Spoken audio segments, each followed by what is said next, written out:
Now, right, we're live. What's going on, everybody? Welcome back to Titch and Geezer's Friday night chat along. Yeah, we're back again. There was quite a lot of comments when I came in here, but one of them made me laugh because obviously Lawrence is back from Jamaica, what? And yeah, Lawrence. So obviously he told everybody where he was. This actually made me laugh. So he's telling them that he's been to Jamaica. I know Geezer missed his daddy. Absolutely, Lawrence. We did miss you. Yeah, we did miss you. He was actually asking off air. He was saying, yeah. So I said to him that I'd spoken to you and you was in Jamaica. So he did actually miss you. Right. So let me just get through the comments quickly. No, actually, how you doing, Geezer? Anyway. Yeah, good, mate. It's amazing. I just went to go and get my coat, and I thought, gee, hey, it's not as cold this morning. I've had quite a few chilly mornings, about 5-6 degrees. And I looked at the weather. I said, and it's 14 degrees, but we're full of cloud cover. As soon as it gets cloud cover, it's a lot warmer in the mornings. So I don't have to put a coat on. I don't feel it. No. What have you been up to since last time we was on here, last week? Anything? Been watching a lot of this football, Yeah. Some of the full games, some of the highlights, just stuff around the house and not much really, but the football's taken over. But you get involved in it, don't you? And I like watching the teams that are not meant to be that good and find out they're probably better than us. Yeah. Like a team like Slovakia. I was really impressed with their first game, man. Really was. Wow. These boys play football. Was it Slovakia or Slovenia that beat Is that when you beat Belgium? Is that the game you're talking about or no? One of them. Which one beat? Yeah, both of them actually. Both teams impressed me how they tried to play football without any superstars. Yeah, I thought they both done well, but it seems a week ago now, doesn't it? And can't even remember the results. One of them beat Belgium, didn't it? Yeah, I can't remember if that was Slovakia or Slovenia. I think it was Slovakia. I think, but yeah, Belgium. I remember Slovakia. It might have been the boy I noticed for them was that guy called Slavotka. My word, he was good. He was a good player, man, in the middle of midfield. Really good. Just noticed him. But yeah, and then you watch the first England game and you just put your head in your hands and go, oh my God. I think the worst game I've watched, or the worst two games I've watched have been England. Both England, yeah. Both England. It's frightening. He reminds me so much of fucking Moyes, man. Everything about it. Scoring a goal first and then sitting deep. Yeah. Moyes. Knowing you need to change something at half time in that game yesterday or whatever. And you wait. And 8 minutes later, you make that change that everyone knew you needed to make, was taking Arnold off. Yeah. And you go, oh, this is so Moyes, man. Everything about them. You make Rice look shit. Even Bellingham look crap. He makes good players look shit. Kane looks like he lost. Foden is, everything about him. Foden, it's just he don't know how to play him, or I don't know what he's doing with him. I don't know how he can make everyone look so bad. Like Gay, he's the shining light out of all that. He's the only guy that seems he done quite well yesterday. Yeah. That Gay, getting more impressed with him all the time. But yeah, it's just him. It's like a Moyes clone. And you know what really pissed me off though with these pundits? This one really gets me. Yeah. Huh? Not so much right. Look,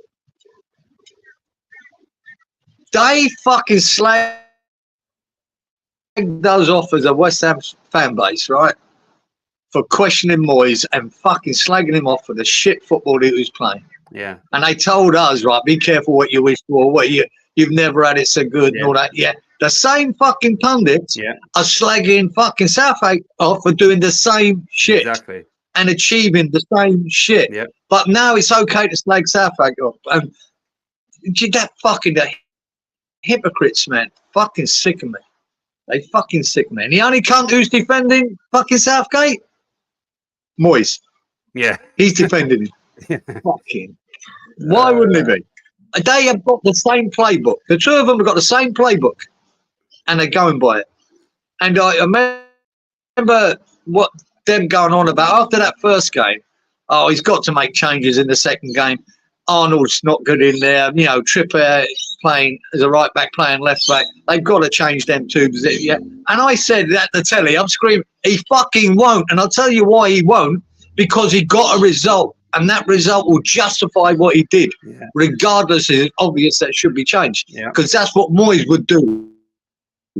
He would stick with it. Remember when Souček was really out of form, but we got a result? He sticks with Souček when he weren't playing well, when maybe he needed a rest and a change. No, the result justifies. That's it. And I knew when they're all moaning about when the lineup come out, I knew he was going to play that lineup again. Because he got a result, no matter how shit we were. So it's so, you know what I mean? It's like watching, I had enough of watching Moyes football through this season, and now I've got to watch it with England. I don't even want to watch them now. You know what I mean? It's the same old shit. Anyway, get out, Richard. Right, let's start from the top. Lawrence, thanks and for, taking part as always. I'm glad you had a nice holiday in sunny Jamaica. It says hello from Lexington, Kentucky, USA. Come on, you irons. Yeah, sounds good. Sorry, been gone a while. Been traveling for the last month. Evening, Malk. Malk says hi, Lawrence. Long time no speak. Hope you're okay. Malk, my friend. Good, my man. Traveling last month. Have you been busy? Let's answer that. Yeah, vacation, visiting family. I am back and ready to go. I just smoked a pork tenderloin in the backyard. I will send pics to Titch if that's really his name. Yeah, I'll send you that. I'm gonna put it in actually. Where did you go on holiday? How do you smoke a fucking bit of pork? You're he's just been to Jamaica and he's coming back fucking pork. Your think it's cutting out, you know, Geezer. Your connection. Yeah, it's done it since you've been on here. It cuts out when you're talking, but it's not showing anything at the moment. Let me know. Keeps getting bad. Good day, Robert. I'll jump in, jump out again. Evening, Roberto. Hope you're well. And thanks as always, Jamaica, Robert. Right. I believe he got that name given to him by his wife in bed. That's my Matt's got the joke. Nice. Who's gonna say? Titch has a 5-minute delay. I know Geezer missed his daddy. I hear he has to put in a splint to get it out. Look at Malk. Geezer and Titch. He's up already, isn't he? He's after watching England, he's sort of getting all these frustrations out. Titch, please take off the outfit. That is a big Baltimore Orioles rivalry. You should just wear a Spuds kit. What? So New York Yankees and Baltimore. So Orioles is baseball, yeah? Must be. Yeah, they are. Sorry, Lawrence, mate. I've got that hat on as well. Sorry. It's 33 degrees. It's a nice looking top, though. I like it. Do you know what? One of the guys that comes in, 33. and anyway, he said to me the other day, he saw it. I had it on the other day, and he said, "Oh, where'd you get that?" I said, "He said, because now the new ones don't look like that. That's more authentic." I said, "I've had this about at least 25 years. This top." Because I found a photo, like really old photo of me wearing this like years ago, like I've had it probably at least 25 years. This top, and it's funny because he saw it. This boy, he's only like 25. He's like, where'd you get that? I said, it's old. Like he said, like I said, the ones they make now don't look like this. This one looks more authentic. South Africa is so safety conscious. This is Robert. He wears his scarf and gloves to go to the freezer. Yes.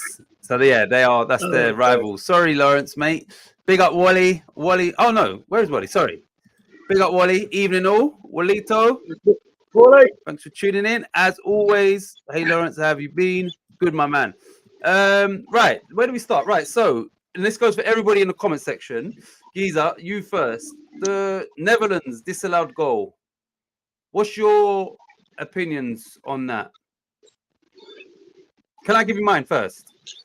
Mine is I kind of think it should have been disallowed because although the keeper didn't really make an attempt. He really couldn't have done because he knew he'd have just dived in. Do you understand? Into a play. I think that it's subjective. I think they should have sent the ref to the monitor to at least have a look and let him make another decision. Yeah. But I do think, you know, if you have to give it either way, I kind of think it was offside. Anyway, what do you think? Yeah, I'm exactly with you, mate. As soon as I saw the replay, I said, no, you can't give that goal.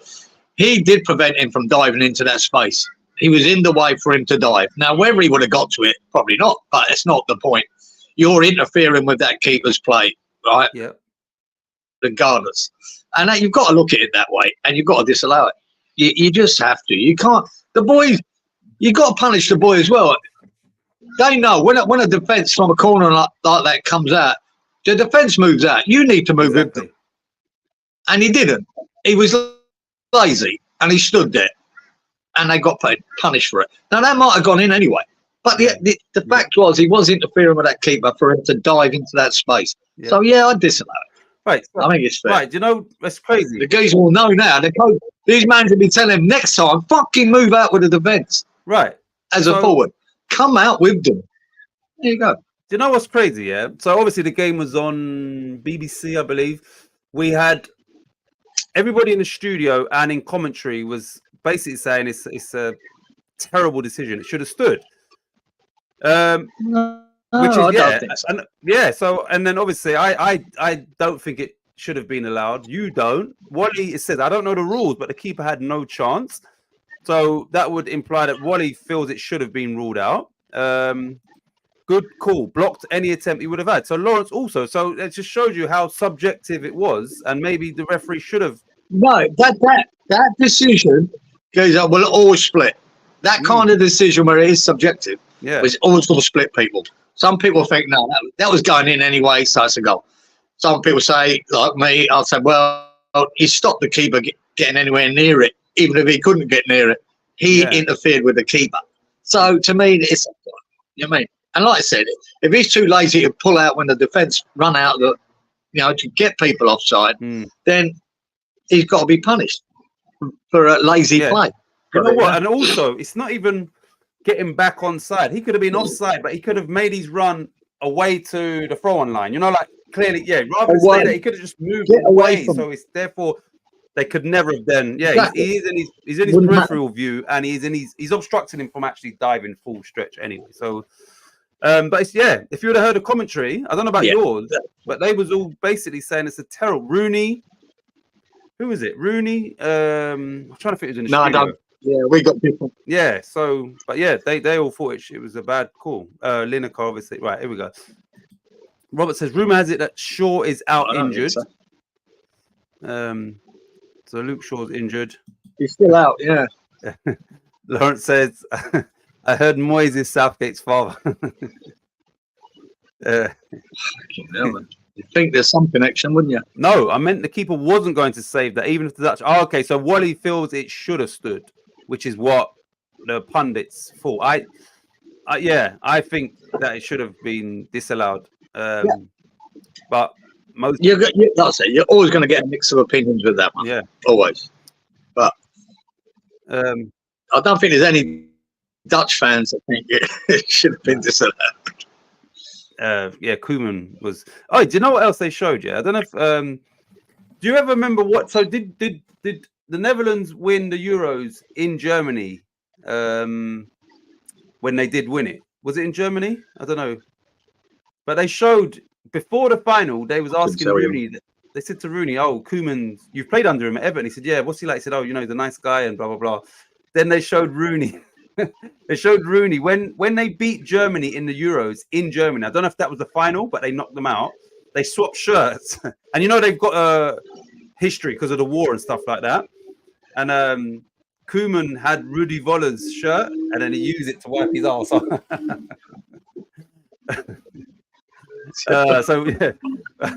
Rooney's like, oh, I've never seen that. Because obviously he's like, yeah, he's such a nice guy, and he said, oh, I've never seen that.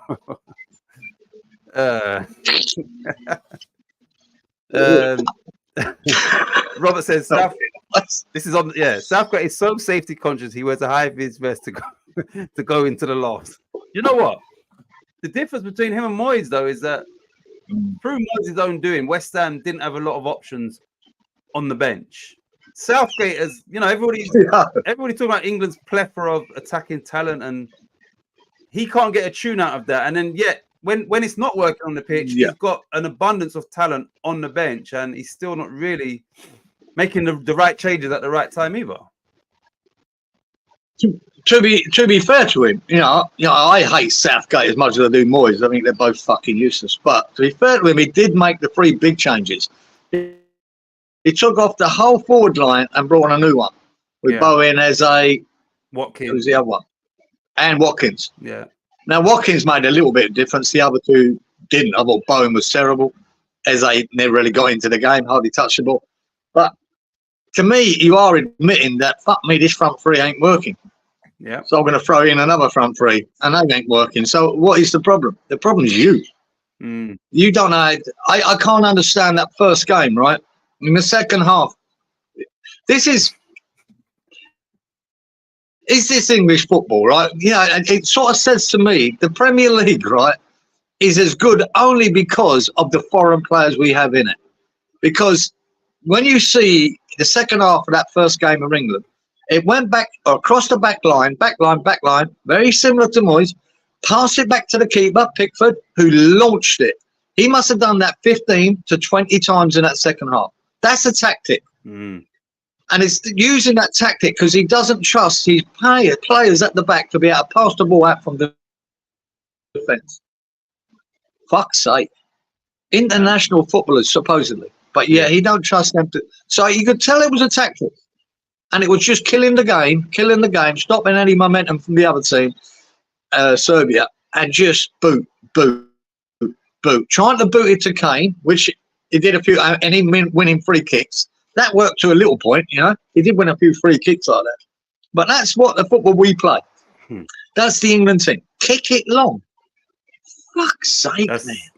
In this day and age. You know what I mean? They're so familiar. Well, Moyes used to do that and kick it back to Fabianski, who launched it to nowhere. Yeah. And then give him the ball back. Yeah. So embarrassing. you can't any of the top international teams don't play like that and win tournaments. So that would suggest that England is gonna have an early exit. No. If you can't. They'll launch it when they need to. Yeah. When it's the right time to launch it. Yeah. But you could tell that it was a tactic of England. And what? It's that. He obviously doesn't trust any of them to play the ball out. So if that's the case and they can't pass it, like West Ham are, well, we're not good enough. Yeah. There you go. Right. What he said, USA commentator said, because the linesman signalled offside, there was not enough evidence to overturn the offsides.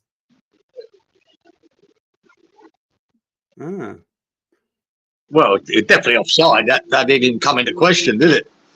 It's whether he was interfering with play. That's the only question. And to me, he was. It was where he was standing. If he'd been offside, like you said, run out, the edge of the box, it wouldn't have mattered. Yeah. He wouldn't have put the flag. You know what's funny? And somebody said it in during the commentary. They said this is the longest VAR. And it's our lot doing it. So obviously it was the English officials, and they said this is through this tournament, it's gone quick. Now we've got the English officials there. They said this is the longest taken just to determine what's the decision. All the others they said have just been like quick. So that was obviously an English person talking about the English officials. Yeah, procrastinating over the decision. Yeah, yeah, pretty damning. That's what actually made me laugh when we was talking. Southgate is so conscious, safety conscious. He wears shin pads playing FIFA. By the letter of the law, he blocked the goalie from making a save. Would he have saved it? Doubtful. That's the question. But it doesn't matter. He did interfere with him getting to that ball if he could have done, and that to me is the crux of it. Like I say, if it's 4 yards away from that, it didn't matter. Him being offside, it wouldn't matter. Exactly. But he weren't. He was in the eye line of the keeper, and he was in his space for him to dive. That's good enough. Do you know what? Though? Offside. I don't know, I don't know how to pronounce his name. He's the AC Milan keeper, right? He's a top keeper. Keepers work on. Remember, the hardest place for a keeper to dive is directly down, and it was kind of directly down, but they work on stuff like that. So I just think that if that player, he's not going to just watch that go in. I think he's going to at least make an attempt. If no one's there, he's going to make an attempt. If it goes in, it goes in. I don't think he's going to put his hand down the way he done it. He's almost like put his hand down and pointed to the playoff side at the same time. So I believe he would have at least made an effort. If it goes in, it goes in. I don't think any top keeper would just let that go in. Do you understand? Well, yeah, you could argue he might have thought that was his own defender there. Yeah. And he was going to clear it. Yep. And that stopped him diving. Probably not, but it's a possibility. You know, you're fucking so contrary what's out there. Exactly. The guy to your left, you might think that's your own defender. Yeah. And then he wouldn't dive because he's going to clear. Yeah. Oh, clear. Fuck. Or, no, well, he's offside. Yeah. And that's the thing. He's in his peripheral view and he's in an offside position. So yeah, I think I think it was offside, but you know, majority all the people on the TV were saying it should have stood. Southgate, he's so safe. Yeah, well, I disagree. He wears the helmet on his Peloton. You know what Peloton is, isn't it? I know it's in cycling. Yeah, they're the bikes, the static bikes. Southgate is not worth the kick Titch is wearing. Big up Inky. Good evening, Inky. No. Inky says good evening, gang. Look, I don't like Southgate. I never have. I never liked Moyes. It's simple as that. But them players in that team as well. Fuck me. I've got to put their hands up a bit too. Like West Ham players at times. Hard to blame them because of the way they're playing. But Jesus Christ, some of them, Rice especially. That's the worst game I've seen him. I think in an England shirt. He was fucking woeful. Lost the ball a lot. Passed the ball badly. Yeah. That's the thing is, you know, when you want to pass the ball, you do need options. If they're not set up as a team to keep possession and that, and it is go long or always go forward, then everybody's sort of programmed to. They're not like look. You put Foden in Man City, and you can see it's constant movement and triangles, and you know, like runs off the ball and all of that, and then you see the best. Yeah. Now, if it does fall on the manager heavily, and he's making like someone like Foden, like who I said is Premier League Player of the Season, and rightly so. I was just giving him that one little bit of mitigating circumstance, but not really. Fuck himself. He's shit, and I've said it so many times. But the pitch didn't help anyone, did it? It's surprising because they've had all this time to prepare.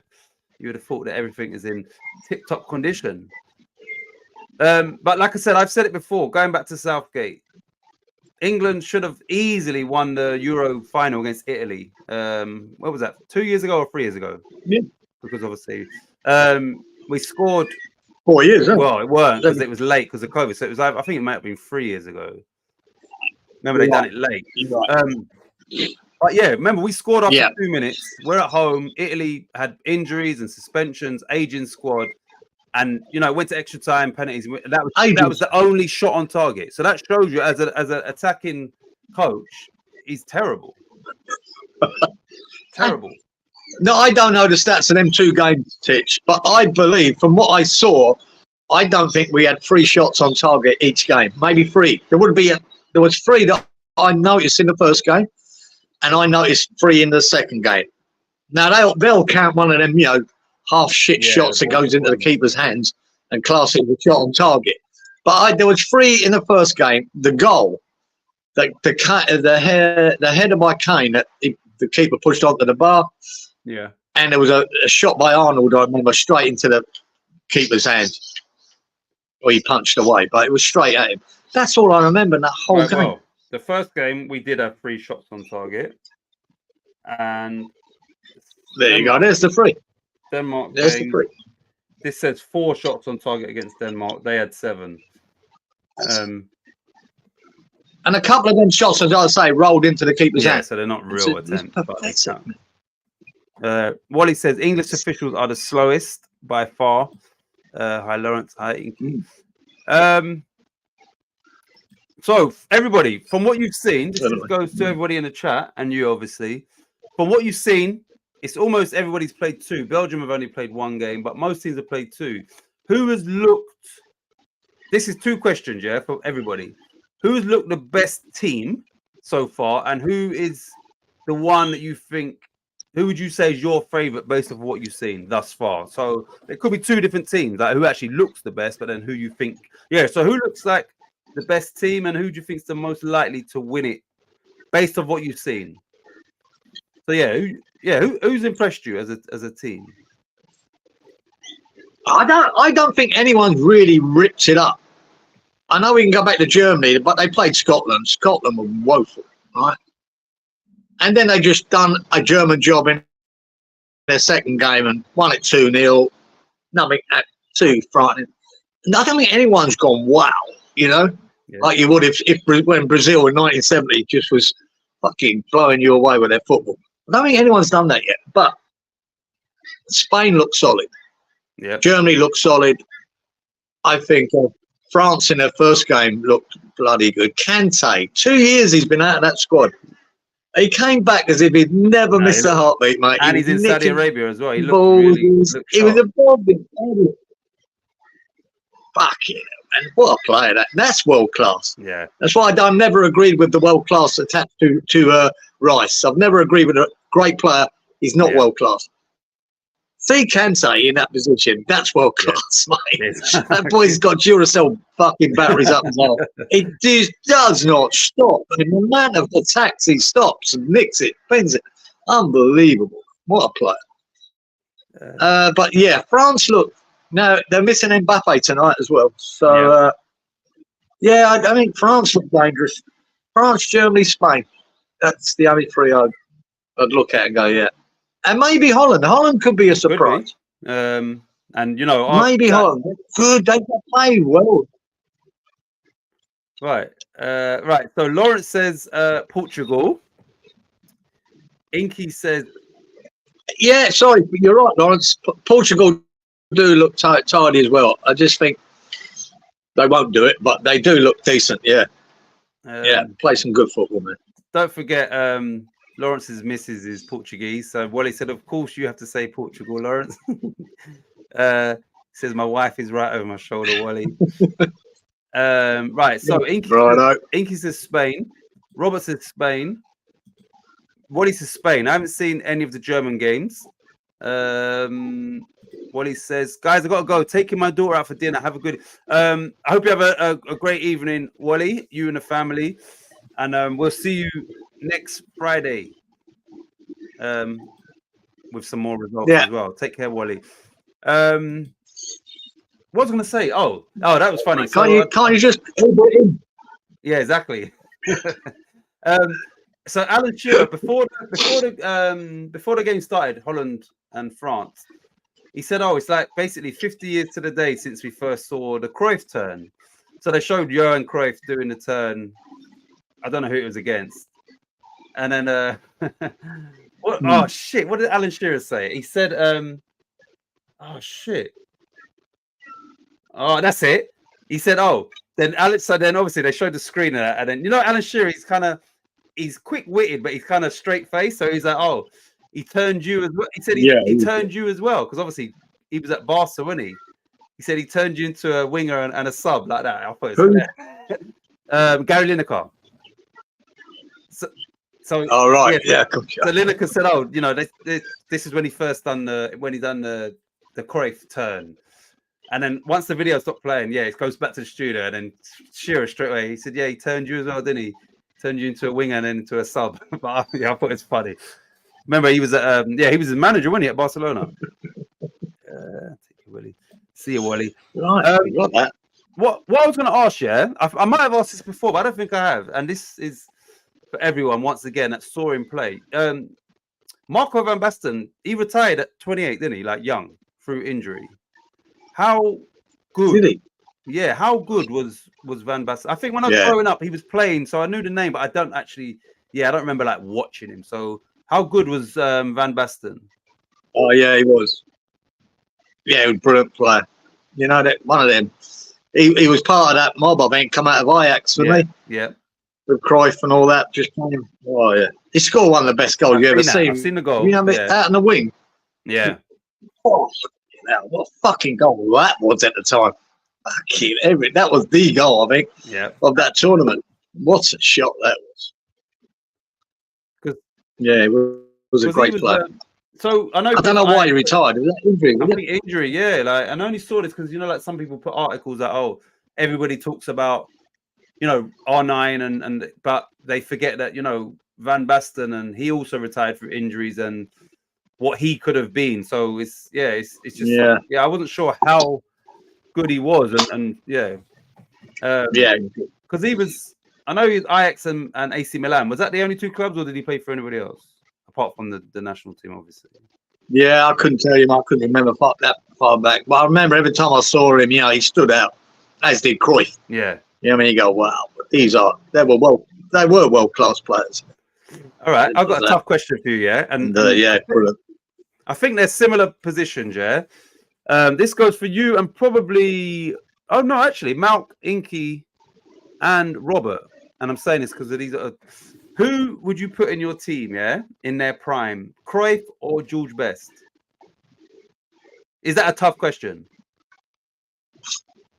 Oh yeah, yeah. I think it is. I want it to be a tough, but yeah, I think it is a tough question. And were they both wingers?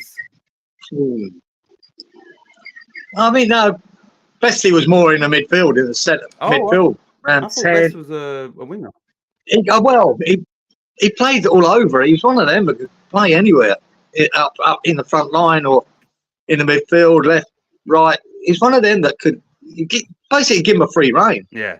I don't know if they ever, did that completely at Man United, but he was just so good. You could not get the ball off him. They couldn't get the ball off him once he had it. On shit, mud fucking pitches, it just stuck to him. It was unreal. Cruyff was just different class, man. Yeah, hard to say. I think I might go for Best at his prime. Yeah, in their prime. Those two in their prime. I think I might go with George Best. So Robert said that different players, but I would say probably equally as fantastic. So yeah, I'll ask you, Robert, Inky, Malk, only because I know Lawrence won't. I don't know. I can't compare the two either. But yeah, okay, right. So Inky said it would have to be George Best. So yeah. So although they are different players, same way Mbappe and Haaland are different. But if we're saying, which one would you pick? Do you understand? So yeah, it's the same thing with these two. But you'd go for Best. Inky would also go for George Best. Interested to see what Malk. He was a joy to watch as well. Best on the ball. Fuck me, he skipped around 4 or 5 players. Not unbelievable, just skill. And like I said, both of them were just class. They're real world class players. It's just a shame at Best that he never ever was going to reach his potential.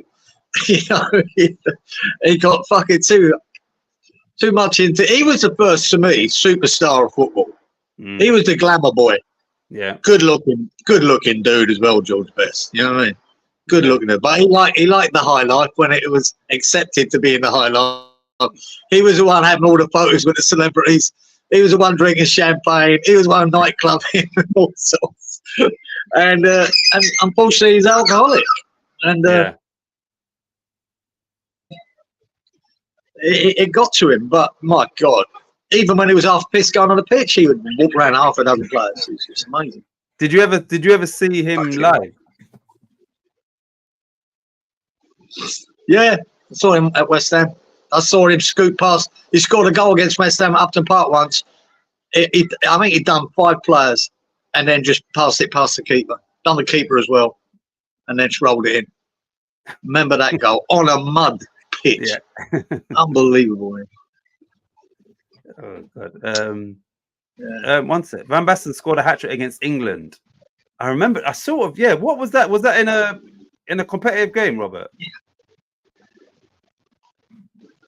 And I can't remember it, Robert, but it was. Robert said if he had to pick, it would be George Best as well. So that's unanimous. But as well as we'd be a little bit biased in that, but because we would have seen a lot more George Best than we would have Van Basten. Oh, great. You know, we wouldn't have seen that much of him in his club. Yeah. You know, we saw Van Basten internationally. No, Cruyff. So, and then you go, wow, what a player he is. And Cruyff the same. We mainly saw him on the international stage rather than his club stage, because you didn't get that kind of coverage of, you know, Ajax and European football. So, apart from the, you know, the European games, then you saw him. But they were all great players. Qualifying, I think. Right, I'm going to ask you lot again. In his prime, just get a drink of juice. All right, I'll wait until Giza comes back.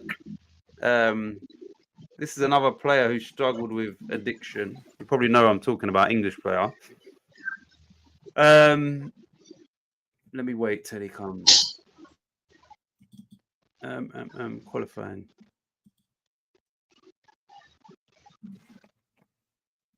One sec, you lot. Oh, sorry, right. That's right. Yes, you know, yeah, that's exactly what I was going to say. Inky. So Inky's, yeah, he knew he was talking about. So what I was going to say is, in his prime, how good?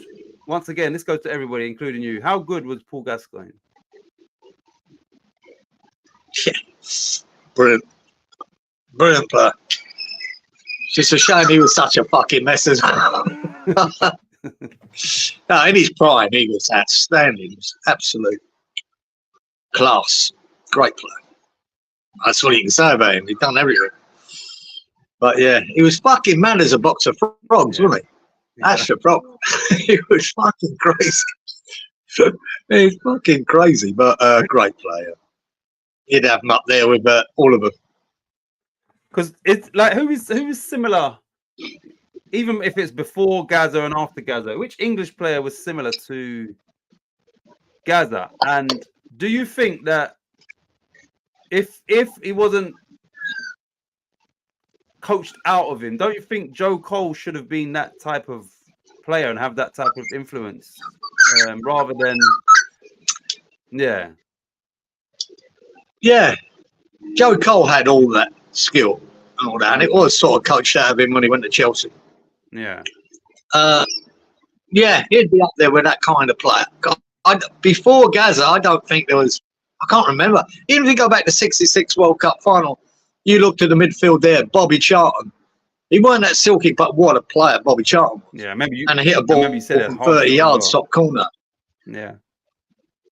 Alan Ball was a great midfielder there, but nothing like the skills and thing that Gaza could do. I don't think there was anyone compared to Gaza. They never had that.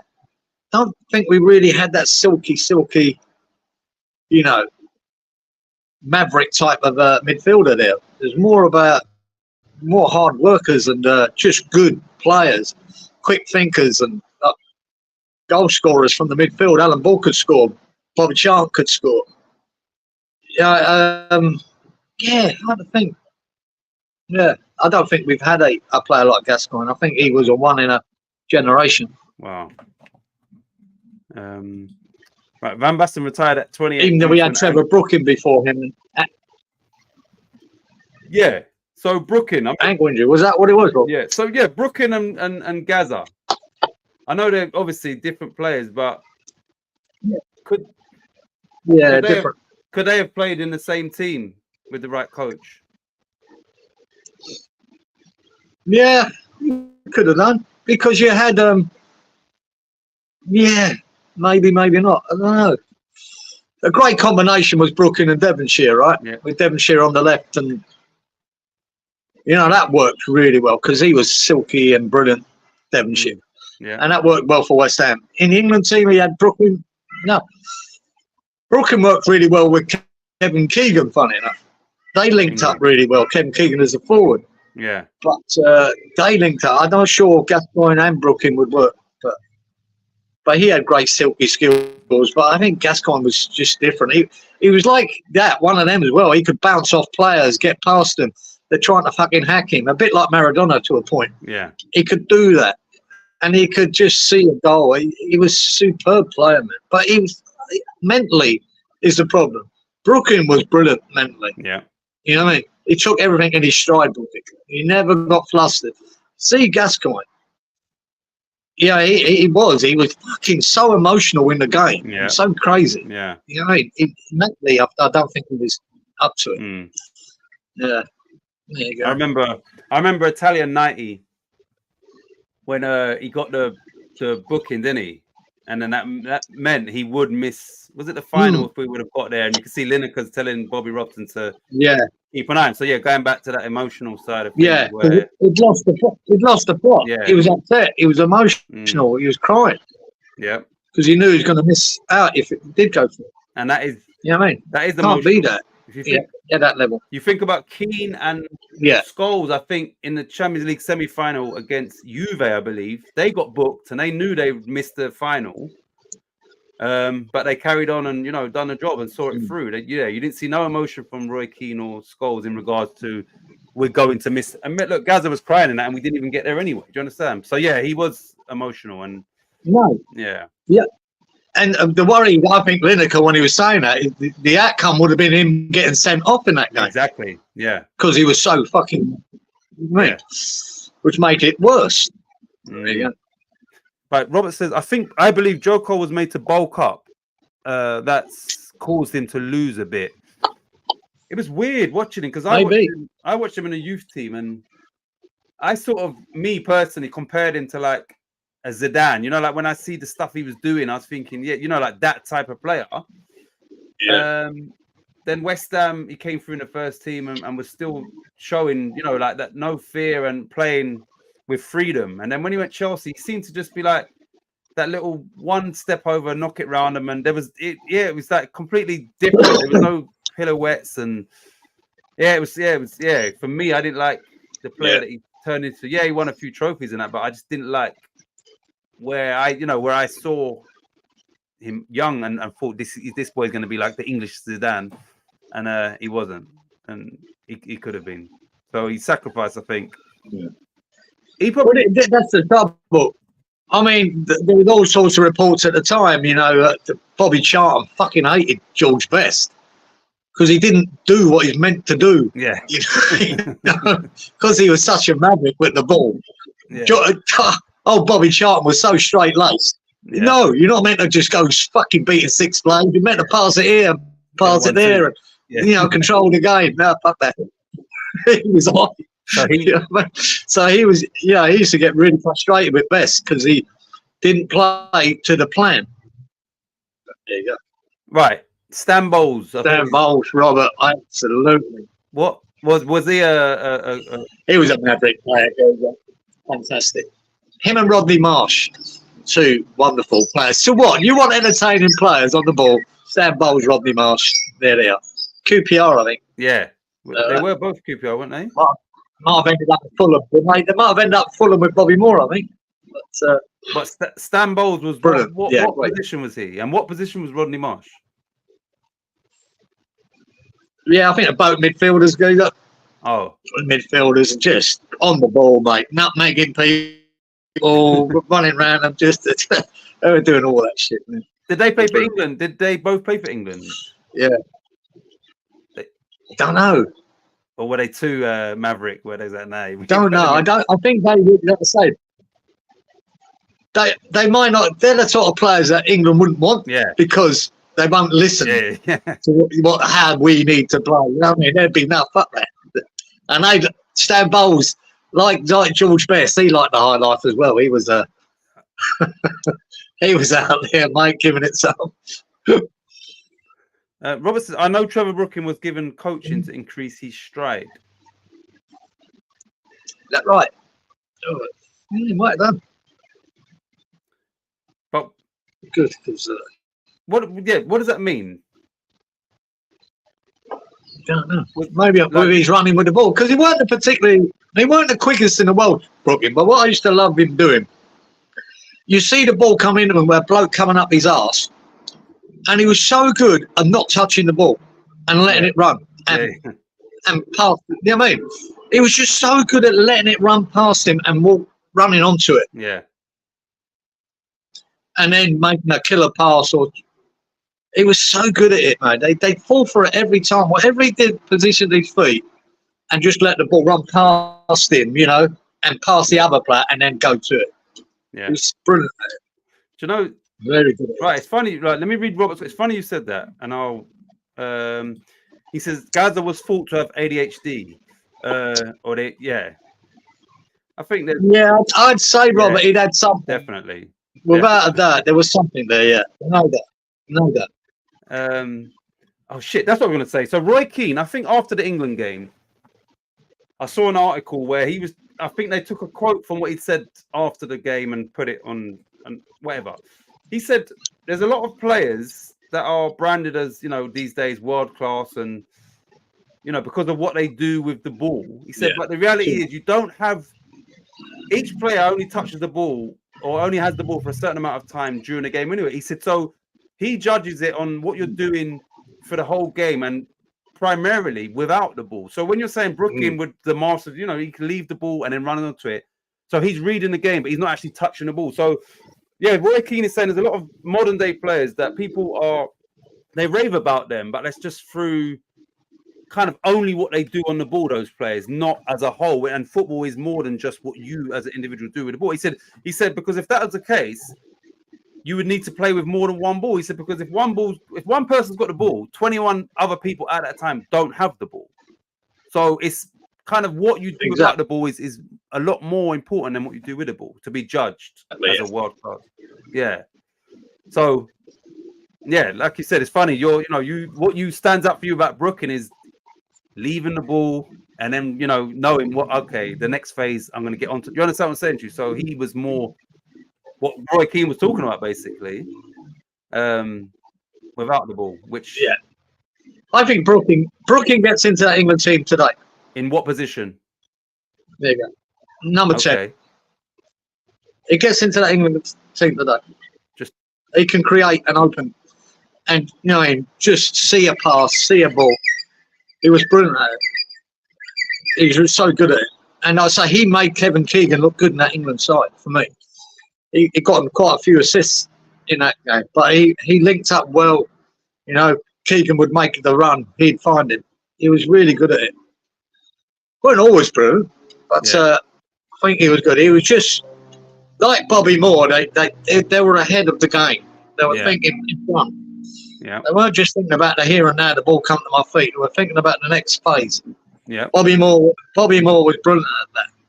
And if you ever see a Jeff Hurst interview, I remember seeing a while back, where he said the headed goal that that Jeff Hurst scored, it might have been the opener. He said that came off the West Ham training ground. Wow. You know, right at the halfway line, England got a free kick. Bobby Moore run to it, right? Instead of, you know, waiting to, and then looks up and ran back to go and kick the ball, and Jeff Hurst was on his way. Yeah. Because that's what we did at West Ham. Do a quick free kick. Don't wait wait for them to get ready. No. Bobby Moore was looking for it straight away and then banged the ball over. Jeff Hurst come in, bang, head, goal. The West Ham goal. Yep. Because he's thinking ahead. Always thinking ahead. Don't let the other team be comfortable.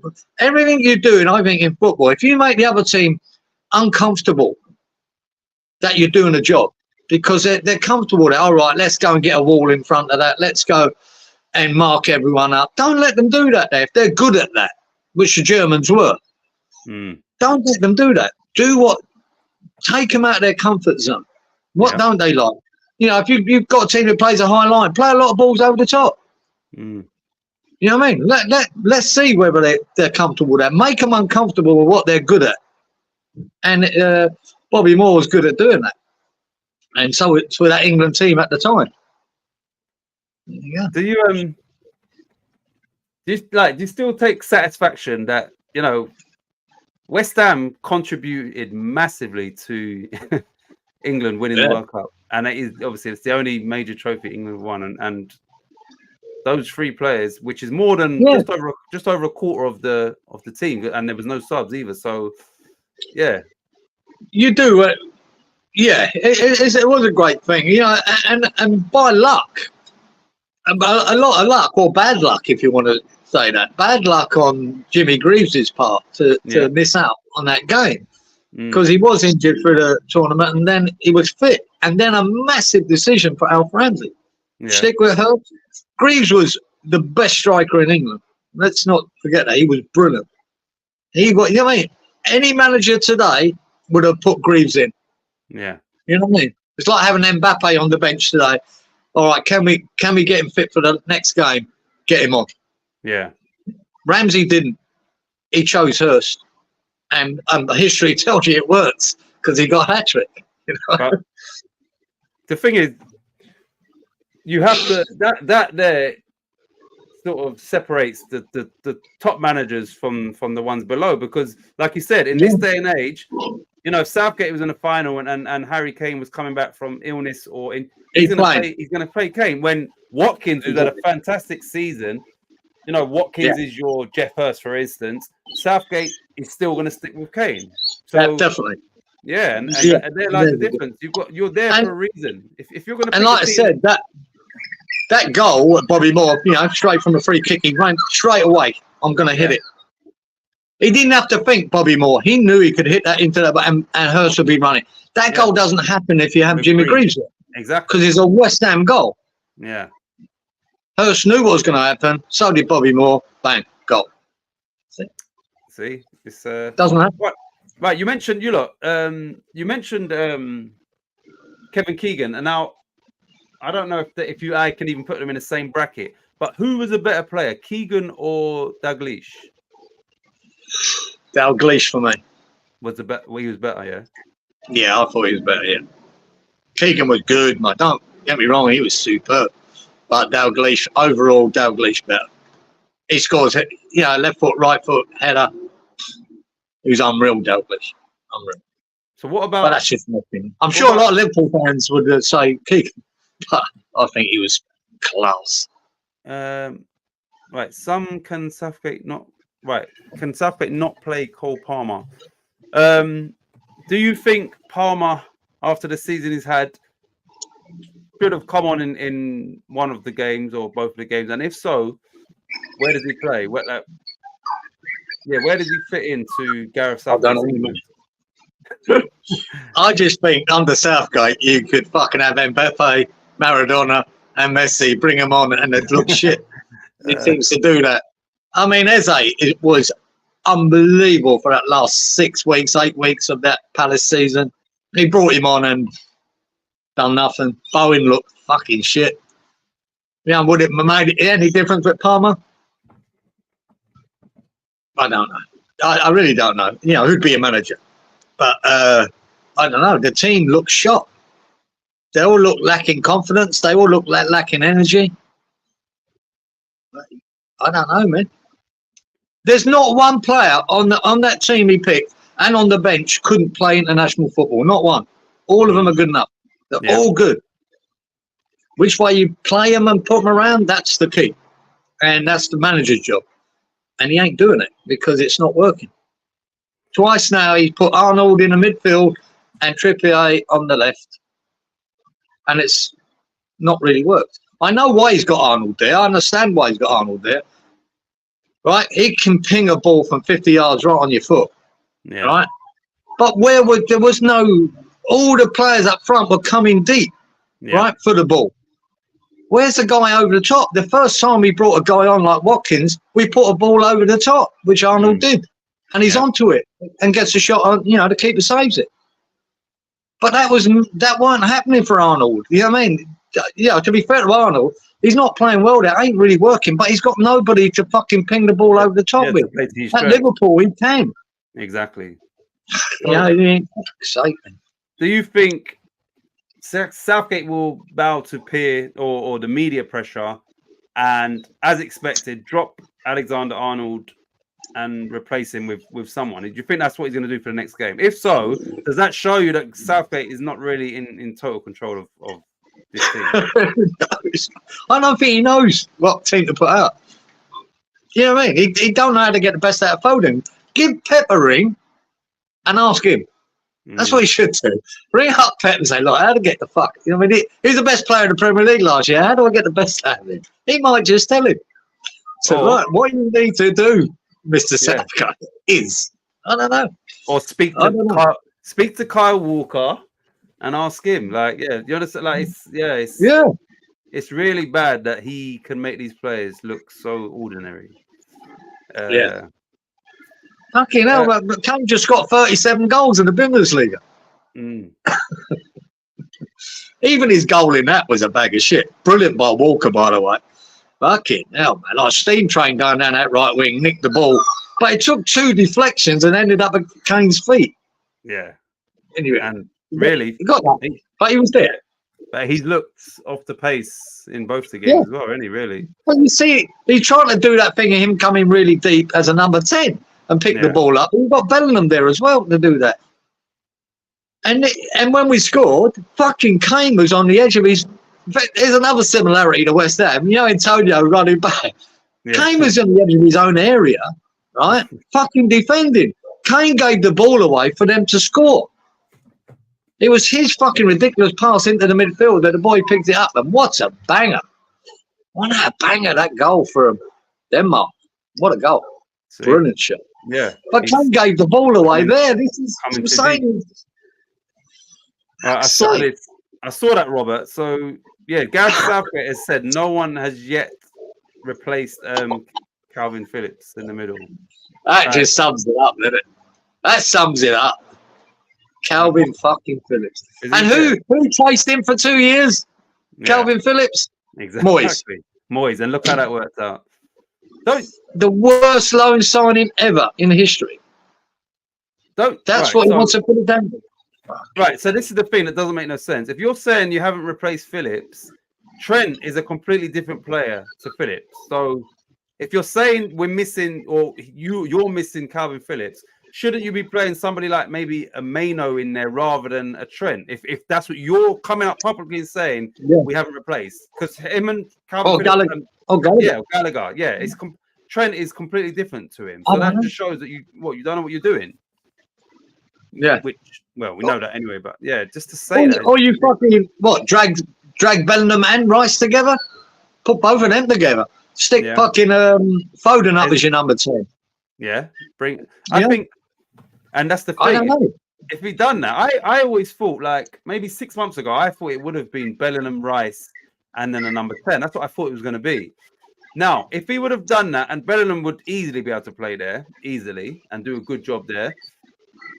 If you had a Foden as a 10, then maybe that's when you should have had like a Grealish there. You understand? If it's not a Grealish, then maybe a Eze. Well, this is the thing. Yeah, because it's the left side seems to be a problem, attacking wise. He didn't take Rashford, he did take Grealish. That's his choices. I'm not knocking him for that.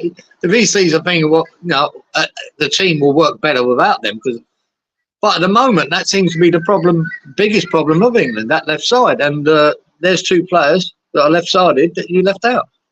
And the person you put out there, Foden, doesn't operate from there. He operates from the right or the 10, like, predominantly. So, it's almost like, I'm going to leave them out and I'll stick him out there rather than just, play him as a 10. And you have to make it... Is Johnson the answer out on the left? Is Who? Ben Johnson? No. What's his name? Forget his first name. Who are you talking about? And Anthony Gordon. Gordon, not Johnson. Gordon. Sorry, Anthony Gordon. Yeah. Is he the answer? He's the left-sided fucking.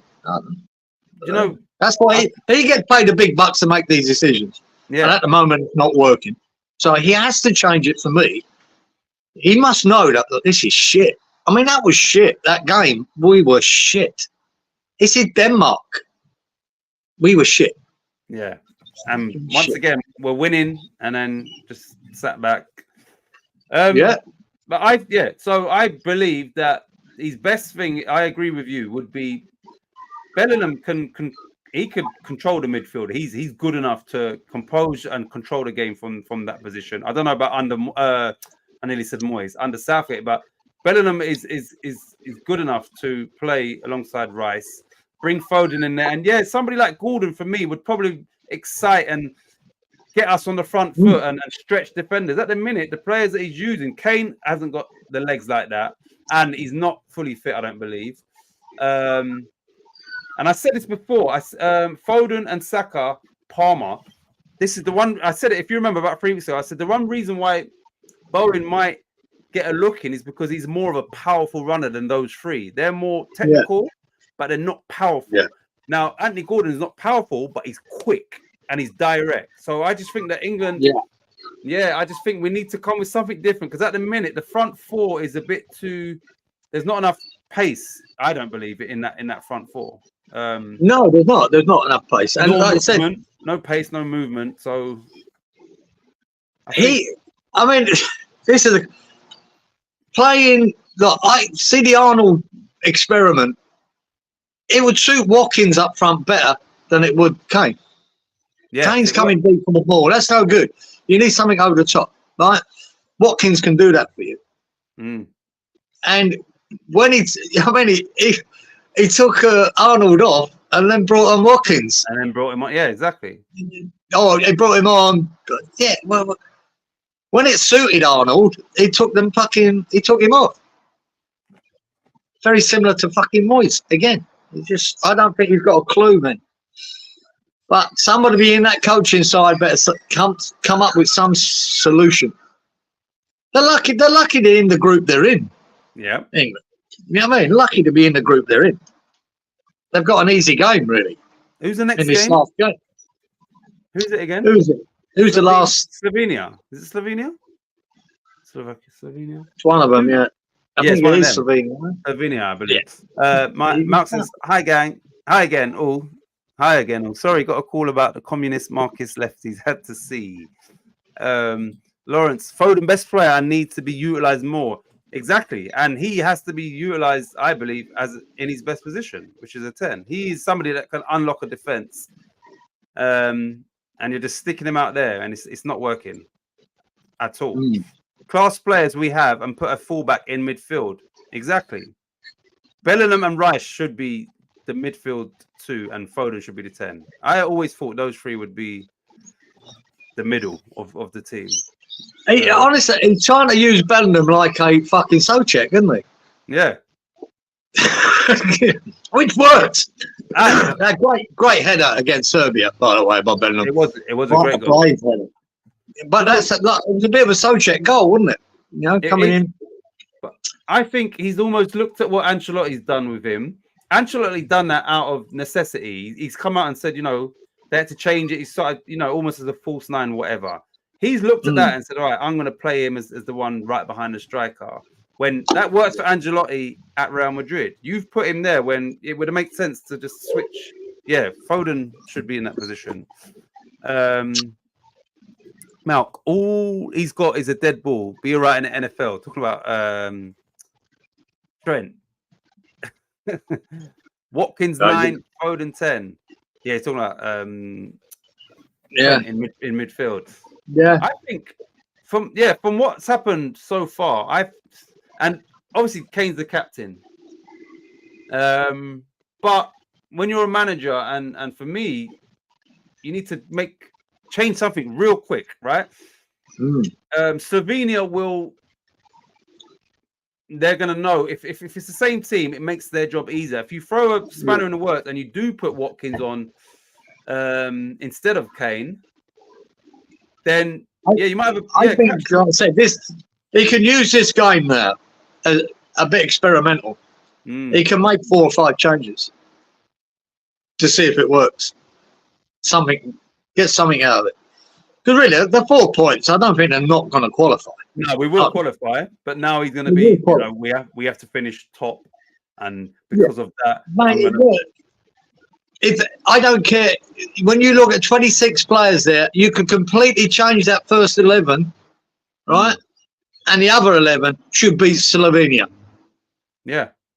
You know what I mean? And if you can't, you shouldn't be in the fucking tournament. It's true. You shouldn't be in it.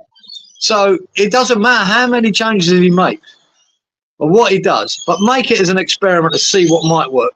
You don't have to change 11, obviously, but you could make at least 4 changes. You could try Watkins up front for this game. I would. Take Arnold out of the equation. And maybe to leave Arnold in because it might suit. I don't know. It's up to him. But you can make 4 or 5 changes in this game and see if something else works. And make Foden work. Put Bellingham back with Rice. Let them maraud. One of them can go and one of them can stay at certain times. That's what you can do. But, so they pivot like both of them. We don't need 2 defensive midfielders. No. So one of them can go, one of them can stay, and they can take turns in there. I think that would make more sense. But just try it, because if he put the same 11 out for this next game, there'll be murders. Do you know? Right. Right. Malk says, agree. See, Southgate could make changes starting with himself. You know what? Yeah. If he's smart, you take Trent out. But you don't just take Trent out because now, it's disharmony and he feels a certain way. You take Kane out. So so now, and then when you take out Saka, so you haven't just taken Trent out and said, you know what, you didn't work, I'm taking you out. So it looks actually, don't make him the scapegoat. Yeah, don't make him the scapegoat. So then you could, I think you could bring in Eze, Watkins, maybe I'm trying to think, Maino or Gallagher. Probably Gallagher, right? Yeah. And he's not the scapegoat. And if you feel this didn't work either, if you do bring Trent back in for the next game, you've got the best version because he doesn't feel like, now you understand what I'm saying to you. So I just don't know how good he is, like psychologically with his players, how to manage them and be smart about it. I think he's an idiot. I've got a feeling he's gonna. So Trent's probably sitting there thinking, right, the media's been saying, I don't work. Next game, I've got to come out and we've got to change something. And then he makes that one change, which would then show that it's the media and all the pundits picking the team, not you, because if that's what you do, which is just, crazy. The only reason I think he wouldn't do it is because if he does make these mass changes in this thing, 4 or 5 changes, say 4. And it works. He's basically, even if it works, he's basically admitting like he don't know what he's fucking doing. Exactly. Yeah. He don't know what 11 to put out. He doesn't. And I don't think he does. Once again, he could sort of nullify that doubt then by just saying before the game, look, I've made these changes, blah blah blah. Like just try and do that PR thing where I want to give everyone a game in this tournament. Yeah, just to make sure they're ready when needed and all this stuff. But when did England play next? Tuesday, I think. Tuesday. Right, he said he puts him in exchange for not paying maintenance. He puts in. Puts him in. Who's he talking about? Oh, Trent? No, who's he talking about? Which player? What about this? Wharton fella from Palace. Yeah, that's another good player, mate. He had a really good season with Palace. That Wharton. He looks tidy. He looks like one for the future, though. Goes hard to say, but I don't think you would take a punt on him. But the boy looked good, really good. See, I haven't seen enough of him. I haven't seen anything. Forget who they bought him from. They brought him from. Was it Middlesbrough or someone like that? Was it Blackburn? Blackburn. I think you might be right, Fraser. Blackburn. Yeah, he looked good, man. He looked, but where he's at international level, I don't know. That is a punt. I think that's a punt too far for fucking Southgate. You know what I mean? Oh, yeah, he's talking about Trent. He said Trent is Gareth Southgate's son. Got to be his own. Oh, God. Right, this is so, I'm glad Malk's back. This is so, random. I thought about it. It's so random. Yeah. And it's only because we talk about Bobby Charlton and England and all of that. Just going back to the Munich air disaster. What year was that? And how did that sort of affect, which players? 58, wasn't it? Right. So, what players? Was that most of their first team died in that crash? Yeah. Yeah. And some survived. Who was survivors and who died in that crash? That was actually, names. I think before my time, but you'd seen documentaries about it since. Ever. Bobby Charlton was on there. Yeah, I thought so. He was on the floor. He survived. A lot of they reckon they were the Busby Babes, as they called them. They were they were like the Man United team that came. All their youngsters came through for Alex Ferguson. Yeah. It was the same as that for Busby. He had a plethora of these cracking young, great players. I reckon they were going to dominate, English football, and they lost them there. But at least I'm not sure how many died. Robert is usually good at this stuff. There's probably at least half a dozen or whatever more. I don't know, but I remember Bobby Charlton survived. Was Busby on the plane as well then? I think so. So what? I think so. I don't get how did this might sound so ignorant and stupid. How did some survive and some didn't? Yeah. You understand? You think a plane crash? No one. Yeah, I think it crashed on landing or takeoff. Oh, it was one of them. So it was on the tarmac, I think, where it ended up. Yeah, it was. It was on the runway. So I can't remember if it was coming in or going out, and it crashed. I think it was heavy snow, real blizzard conditions, and so wherever you were sitting on the plane, either saved you or killed you. That's fucking. And then so Bobby Charlton at the time. Do you know how old he was at the time? Because young. They were young, man. Because they were young. This is obviously this is so random. I'm thinking he's then gone on and had a career, but that's got to affect everybody that was on that plane that survived. Oh. That's got to affect you massively. You've seen people die, your friends and in your teammates and all your teammates. Horrible, man. You can't think of anything worse, could you? Yeah, that's right. Harry, Greg, Folks, Bobby, Matt Busby, too. I remember. Wait, hold on. Harry, Greg. Right, is this right? Harry and Greg is Folks. What? So Harry Gregg that's his surname? Yeah, Harry Gregg. Is he? Yeah, I think that's his. Yeah, Harry Gregg. I think it was a player. So Bobby Charlton was on there. So Bobby Charlton was no, because Jack Charlton never played for Man United, did he? No. He was Leeds. Matt Busby. Did Jack Charlton? I know he managed Ireland, but did he ever play for England or not? Yeah, he was in the '66 World Cup team. Both of them. Both of the brothers. What did he start? Did he play in the actual final team? Yeah, he was a centre half, mate. With Bobby Moore. Yeah, because it was strange because I met Jack Charlton out here.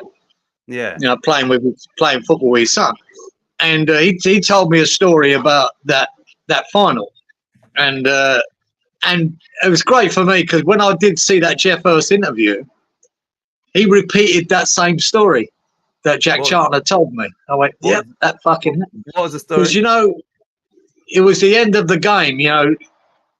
West England had gone 3-2 up. Yeah. And then the ball came to Bobby Moore in his own penalty area. And it was the last second. Yeah. I mean, seconds. And Jack Charlton, he was telling me, he said, I'm fucking screaming, kick that fucking ball out, you fucking kick it out, Bobby. He said, because in his head, right, by the time the fucking ball boys got it back, England was so big, wasn't it? Yeah. He said he would have blown the final whistle. And I'm screaming at him, kick the fuck. And this is the Jeff Hurst repeated this story. He said, I could hear Jack Charlton screaming at Bobby Moore, fucking kick it out. And Bobby Moore didn't. He got the ball at his feet, calm as you like, looked up, see, again, Jeff Hurst is on his run. He went, right, pop, launched it right over the top of that last defender into Jeff Hurst's fucking path, and he just smashed it. And 4-2. So, yeah, and that created one of the best commentating lines ever. They think it's all over. It is now. What was that guy's name? Wolstenholme. What was his first name? Is it Kevin Wolstenholme? I forget. Jack Wolstenholme? Can't remember. But yeah, that again, another West Ham goal. Bobby Moore looked for Jeff Hurst and pinned it straight. Instead of just kicking it out and win the World Cup, nah, fuck that. Yeah, and Jack Charlton was saying that to me. I've never known a player that was just so cool under pressure. He just did. I am panicking. I ain't going. I'm screaming at everyone, slagging them off. Fucking hell. They said, Bobby Moore and that, just look up, man, pop. Unbelievable.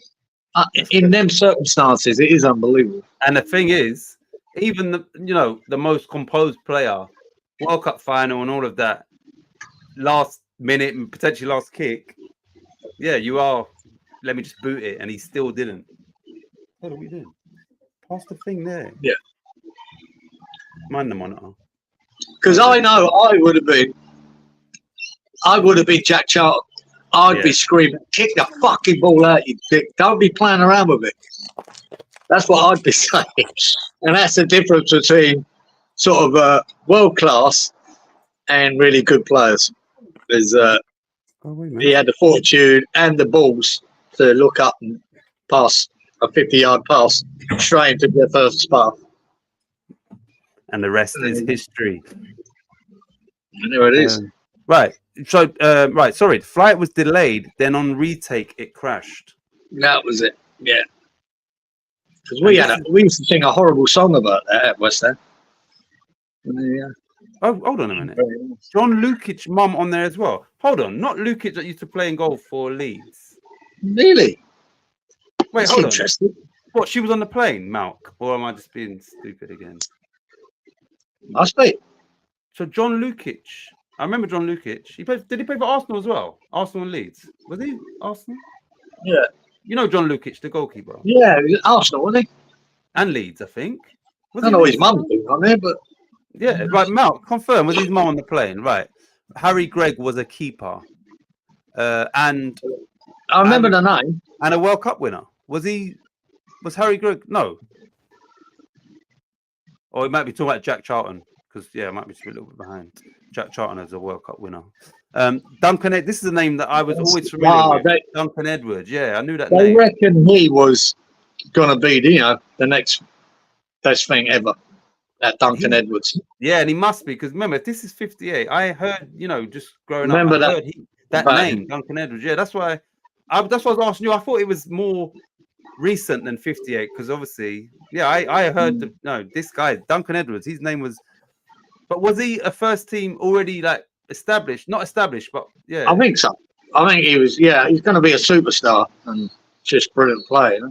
Yeah, I've heard that's what that's what you hear about it. You would say it's even before my time now.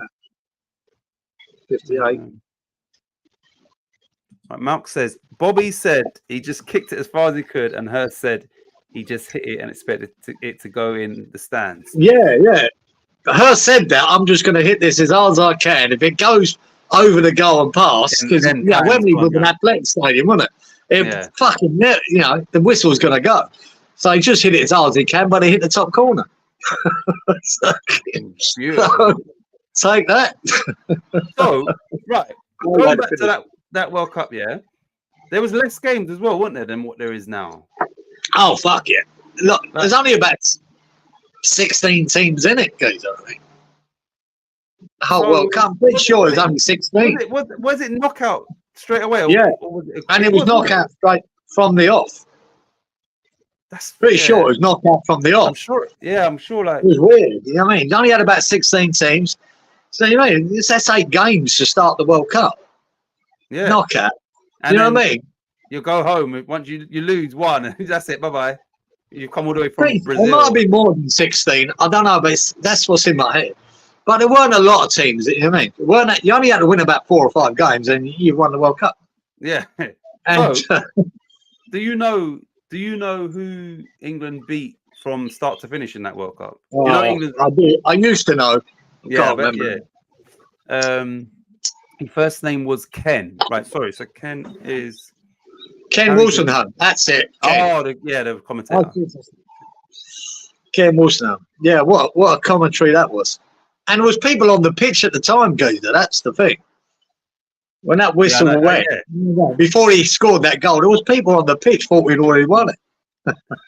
See, in this day and age, mate, that goal wouldn't have stood because they'd have to stop the game. There's some people on the pitch. They think it's all over. It is now. Right, Harry Gregg dragged Bobby Charlton and Dennis Viollet by their waistbands during that crash, obviously. Wow. Yeah, terrible thing, man. Eh? Terrible. Yeah, crazy. Duncan, right? So yes, he's talking about John Lukic's mum. That John Lukic, his mum was on the plane. Wow. That's weird, isn't it? She obviously worked at Manchester United in some sort of. Must have done, yeah. I didn't. Yeah, that's crazy. Duncan Edwards used to jump over cars. Fucking. All right. Jump over cars, you know. Well, mate, the tackles that used to happen then, you need the jump. They thought Duncan was recovering, but he died a week or so later. Shit. Yeah, that's terrible. All right, he's put what World Cup? What World Cup? Oh, yeah, the 66 World Cup, Malk. What was England's part? Like, who did England play to win that? Did we play Portugal? No. Who did we play in that? One of the South American teams that tried to kick us off the park. You always forget probably, that was Argentina or Uruguay. It might have been Argentina, actually. Disgusting. Yeah, that was one of them. Yeah. All right, he said, look, Busby rebuilt the team and United won the FA Cup within 5 years. Yeah. That's that was Duncan McKenzie. So Duncan McKenzie must have jumped over the cars. Or, yeah. He was another great player. Duncan McKenzie, who did he play for? Man United as well? Can't remember. Just remember him being fucking quality. Did you see that Kevin Campbell passed away? Yeah, that shocked me. Young lad. Relatively young still, isn't he? He's only 52, yeah. And you know what's sad is obviously he had a partnership with Ian Wright, but they was obviously friends. And when it happened, the day it happened, Ian Wright was in the studio for the Euros. So obviously they brought him up, and you could see like he was getting emotional, you know, like in the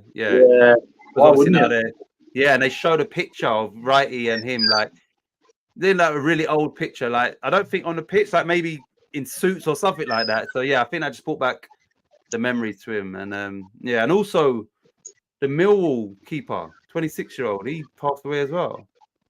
I heard that. Didn't know what that was about. What the fuck? 26. That's terrible. I don't know if it was that training or something, but I think he plays internationally. I don't know if his team is qualified for the Euros. I can't remember what country he's from, but yeah, 26 years old as well. It's fucking, which is crazy. Half of 52, obviously. Kevin Campbell. Yeah, I think it was maybe the same day or day apart those two passed away. Yeah. Oh yeah, it was. Yeah, Uruguay 0-0. So Uruguay, we played Uruguay. Did that go to penalties? No. What happened? Oh, if that was it groups games then? I don't know. I don't know. Yeah, I can't remember the format. I always thought it was all knockout, but maybe it weren't. Malk's got it. Uruguay 0-0. Mexico 2-0. Wait, hold on. Mexico, France, Argentina. Hold on a minute. Right, so Argentina 0-0. Right, so there was a group. There was a group. Okay, yeah. Right, that must have been the first time there were groups in '66 then. Right. So we've got in that tournament, Uruguay was a 0-0 game. Yeah, Mexico and France was also in our group. We beat Mexico 2-0 and France 2-0.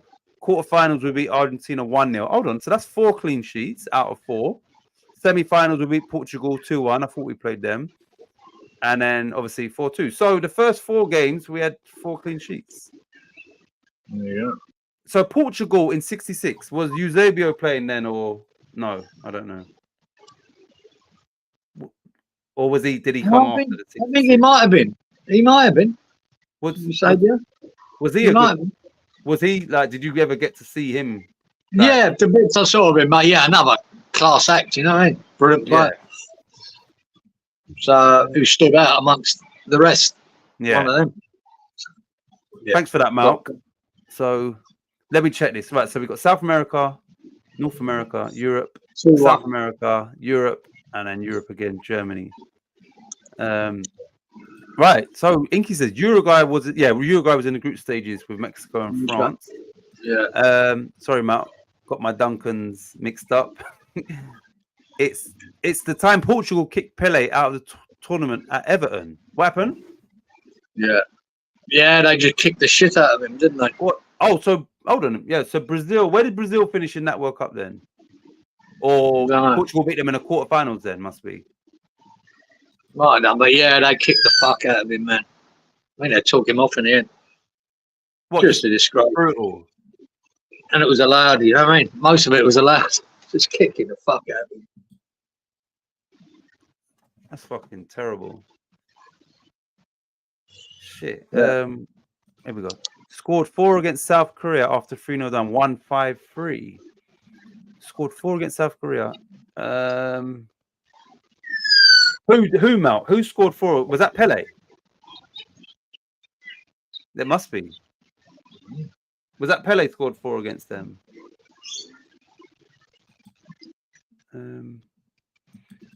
So, can you see? That was 66. Can you see Gareth Southgate replicating what we done in 66? And Jesus Christ! I'm not joking. I think we look like one of the worst teams in it. Yet we got 4 points. Yeah. So it can happen. You know what I mean? When it was 2016, Portugal came third in their group and went on to win it. Yeah. You know, so it could get better. But I think he needs to make the changes for it to get better. It can get better. You know what I mean? I do believe we're qualifying. So I just don't have any faith in him to do that, to make it better. That's all. Maybe he can. But we look like one of the worst teams in it. What I've seen so far. Right. He said Eusebio, sorry, he scored 4 against South Korea and they were 3-0 down in that game. And then he also scored a penalty against England when we beat them 2-1 in the semis. Yeah. Shit, I forgot what I was gonna say. Oh, do you know I wrote a couple of things down about just something I want to mention. Yeah. Pepe, oldest player. Yeah. In the tournament. 41. Still going. Smashed the record. You know, the record was 39 and whatever. And they said if Pepe didn't play, Ronaldo would have broke that record because obviously he's also 39. So that record as 39, Pepe smashed that record at 41. Yeah. What else did you put there? Yeah, little things I wrote down. In that first round, 34 goals. Yeah. 34 different players. Yeah. Not one team had a player scored 2. That's crazy. Really? And yeah. The other thing I wrote, right? I just wrote handshake. And you know, like that, there's a ritual now, even in Premier League and football, where the 2 captains come up to toss the coin. Mm. They toss the coin, then they shake hands with the referee, or that clasp and grasp, or whatever you want to call it. They do that with the referee, the linesman. Yeah. Something I just noticed in my head watching it, and once did it not happen.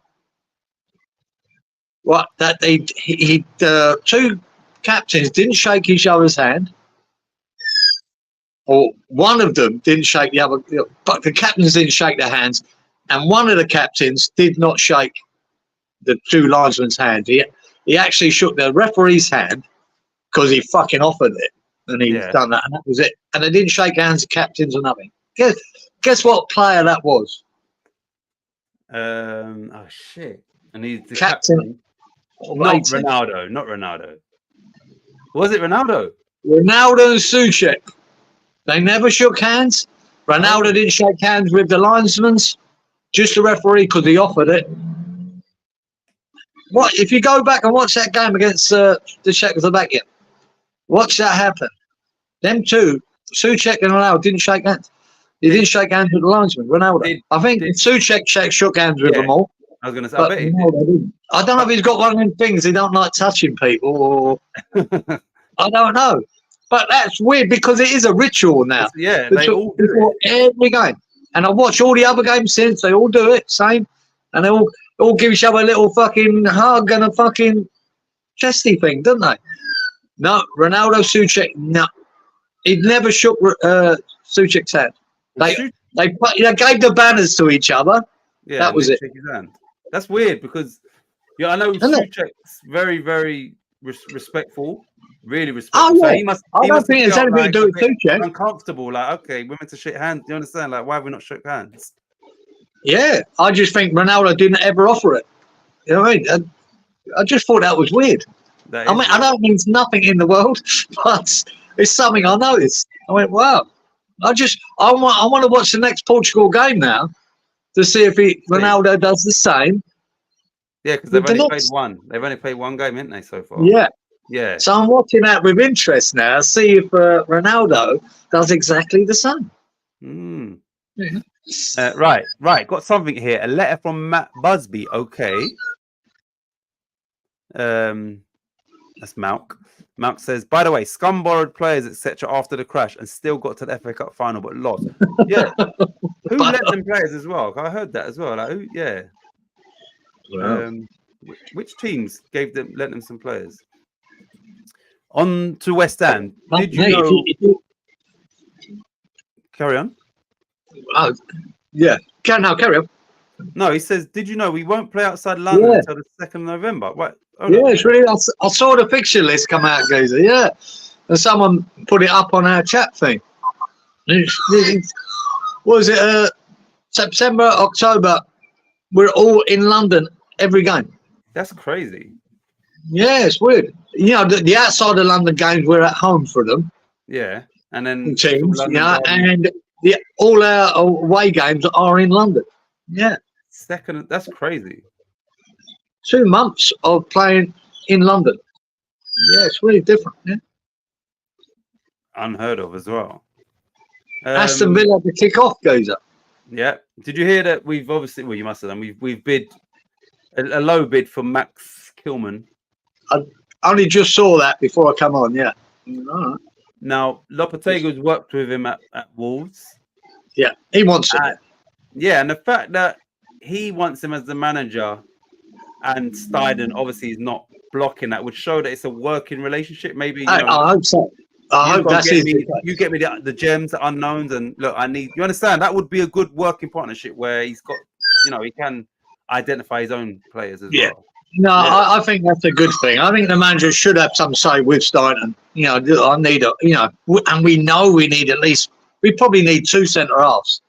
And if Lopetegui said, look, this boy's good, really, really good. I mean, they've got to work together on that. You can't all be just starting and flying around the world and bring back players. Yeah. It's got to be a bit of that. I think you do need to listen to the manager. But like I say, they're asking 45, which is fucking mental. They paid 40. No one's paying that. They paid 25 40. Is a low ball offer. Yeah. But I reckon that's what he's worth. Yeah, exactly. But who knows?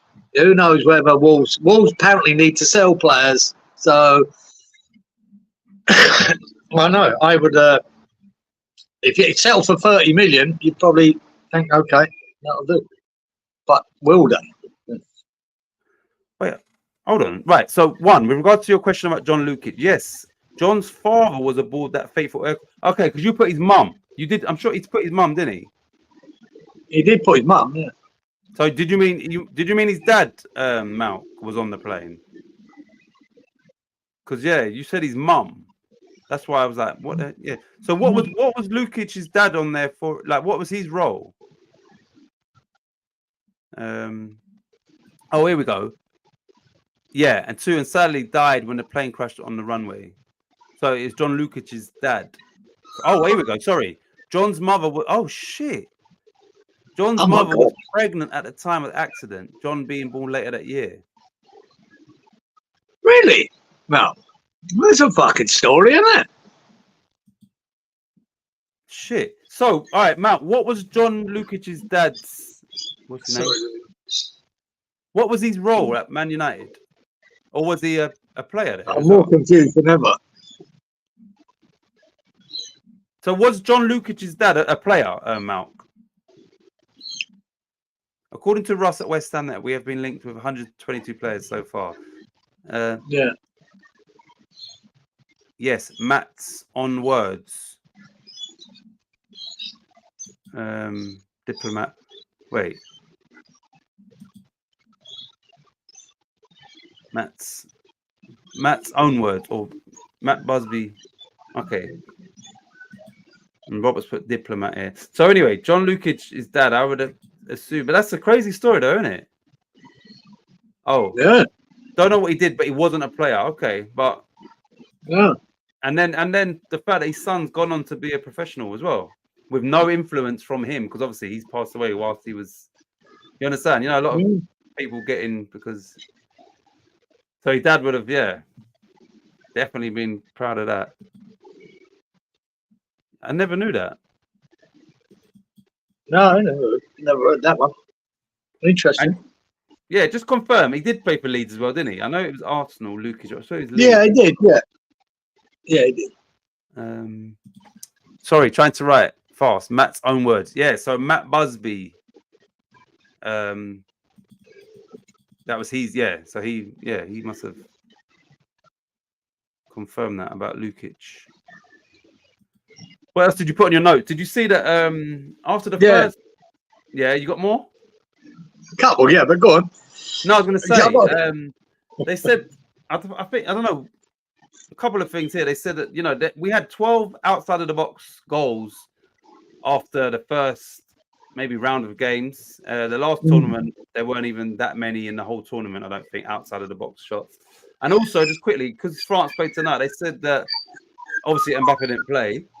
The last 7 games that France have played without Mbappe, they haven't won any of them. And obviously, they drew tonight as well. So they need him in that team, obviously. Yeah. One sec. Let me just read this. And then started at Leeds. Seaman was there as well. Oh, yeah, at Leeds. And they both went to Arsenal as well. What else? What else did you write down? I just noticed, that everyone, I only noticed on one thing, the badge. Have they made the badges bigger? On the shirts? I'm not sure. Yeah, without a doubt, because I noticed it with Turkey, right? It just looked ridiculously big on their shirt, their badge. And then tonight I noticed again with France, that cock, they've got the biggest cock, right, on the breast. I've never seen a bigger cock like it on a breast, right? Yeah. And I'm just like, it's ridiculously big. And I reckon they've done this on purpose forever. All their badges, I started looking, they're all really, really big. They've never been that big. They're massive. The French one with the cockerel is huge. They must have done. But then it's on all the shirts, so you're saying, like.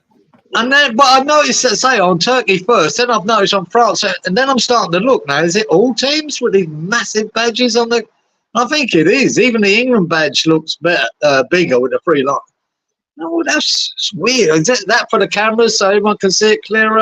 I don't know. But they all look huge, man. That's maybe the players might be getting smaller. Yeah. I'm gonna look now. I didn't even realize. I'm gonna oh, here we go. Right, Malk. Here's one for you. 1967, West Ham v Leeds, League Cup at Upton Park. What was the score? 1967. No, that's before me, mate. Gee, I was only 6, man. I was only 6. No, I wouldn't have a clue. At Upton Park, what was the score? I'm going to have a wild guess. I'm going to say West Ham 3, Leeds 4. That's just a guess. Yeah, we used to have a lot of games like that back then. Yeah. You know, the 4-3s and 3-2s. We had a lot, especially against West Brom, I remember in my head, in the early 70s. We had loads of great games against them with lots of goals. Yeah, I reckon it'd be one of them. Either you fucked us about 6-0, or it's a 4-3, 3-2 game. I'm going to guess go with that. I'm going to say Leeds must have won because these Malks asked. No fucking doubt about that. I can pick the winner before he says anything. 4-3 Leeds. Yeah, what was the score, Malk? Hopefully it weren't no 6-0 like Giza just said. I'm going to go 4-3. Cracker. Or did we just get stuffed? That's what I'm going to ask. Who do we play, Robert or Malk? Or if England, let's say if England finished top, Do you know who we play next? Don't know how it works. Man. I wonder if Robert. There's a lot. Well, there's a lot of groups up in the air who's going to finish top, isn't there? So we won't know, will we? I do.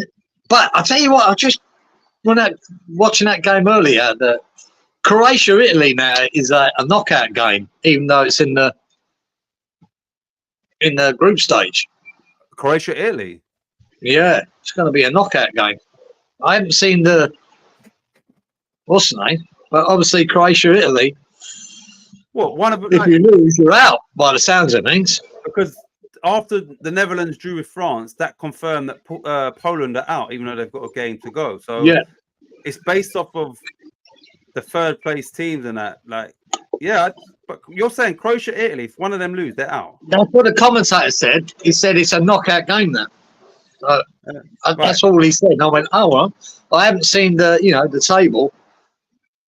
Okay, all right. So West Ham won. He said, "My mate Harry was a hammer. I never heard the last of it. More than 6." Oh. It weren't the 8-0 game, was it? Oh, fucking hell. Right, let me check that actually. Do you know? I remember a game. West Ham won. This is when I was younger, so I don't remember. I didn't watch the game. I just remember, like you hear the score as it's going on, or whatever. But we beat Newcastle 8-1, and I think Peter Beardsley and they had 3 different goalkeepers in that game, and I think Peter Beardsley was the third one, I believe. I think. Yeah, it was. Somebody scored a hat trick. I don't know if it's Alvin Martin. Somebody, a defender or something. No, it was. Was it It him? was Alvin Martin. 8-1. It was 8-1, wasn't it? So, what was the goalie situation? Did the goalie get sent off or injured? And then they kept getting injured. And they brought on a sub goalie. Yeah. And then Peter Beardsley. Peter Beardsley's small though, isn't he? He's tiny. He's tiny. Yeah. He's tiny. And that's what happened. Harry Redknapp was the manager at the time. Yeah. And West Ham got a penalty. And they gave it to Alvin Martin to score his hat-trick against 3 different goalkeepers. Oh, and sorry. You know what? We spoke about this recently. I remember you saying that now. Yeah.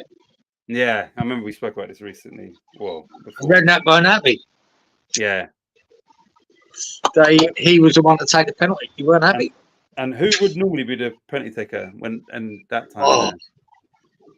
It might have been. Oh, was it Ray Stewart then, or was that before Ray Stewart? Dix or Stewart? No, it wouldn't be Dix, would it? Say it was before that. Ray Stewart. If it was Ray Stewart days, or yeah. Right, what am I doing? Croatia. Let me do Italy. Right, Italy. Fixtures. Croatia. Standings. Right, as it stands, Croatia have got 1 point. Italy have got 3 points already. So maybe are they saying if Croatia lose, they're out?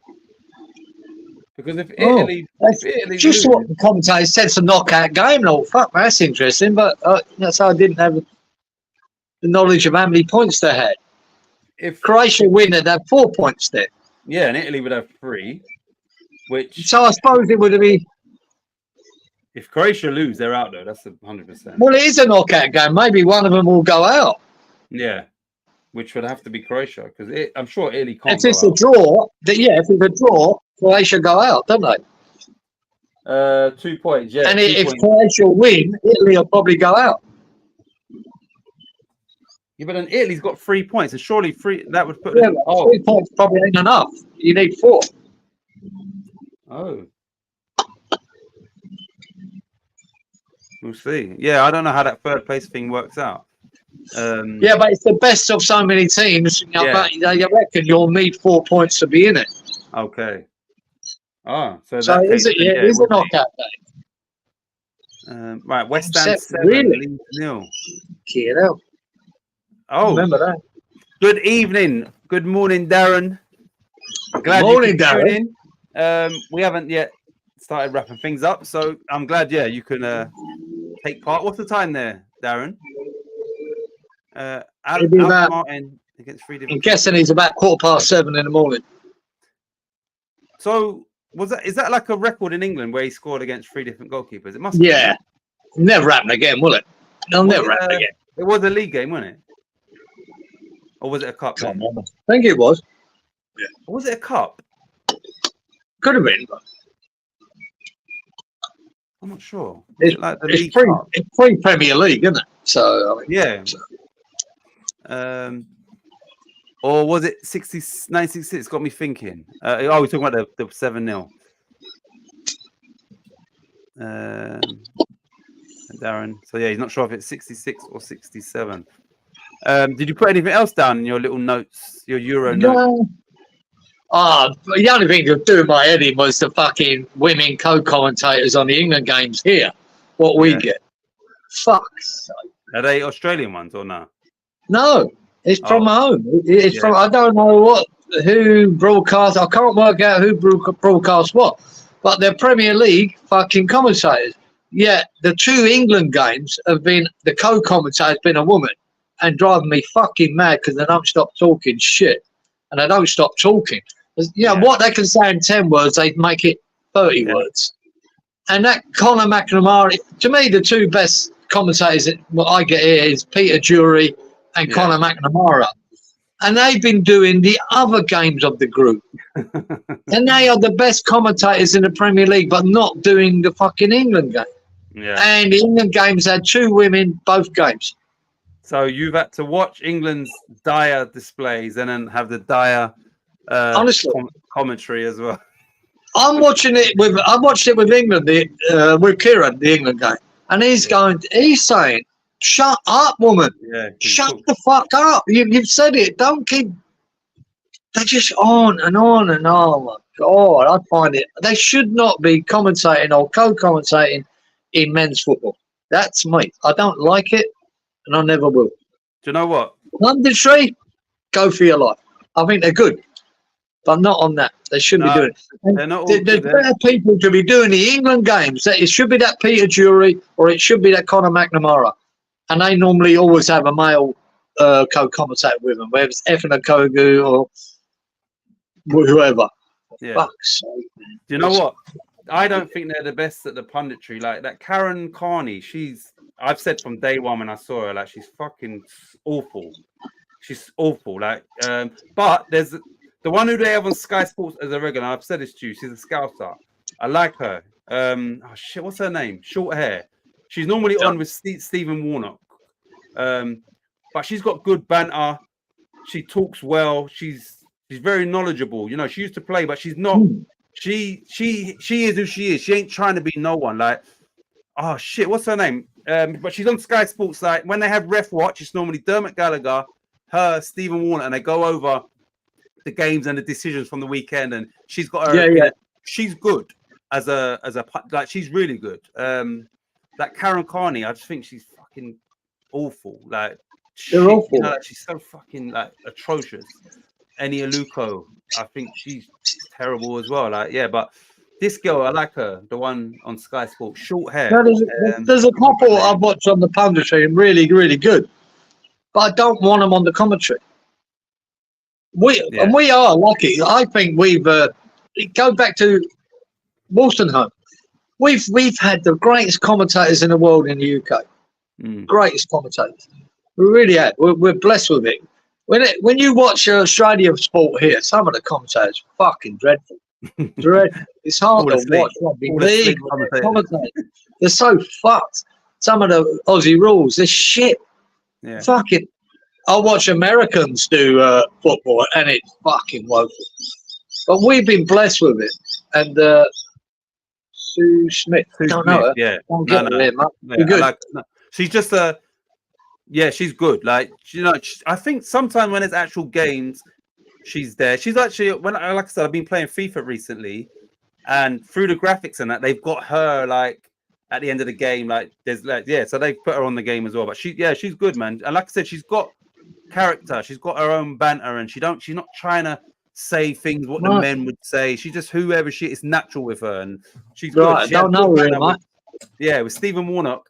But hers is more on Sky Sports in the studio.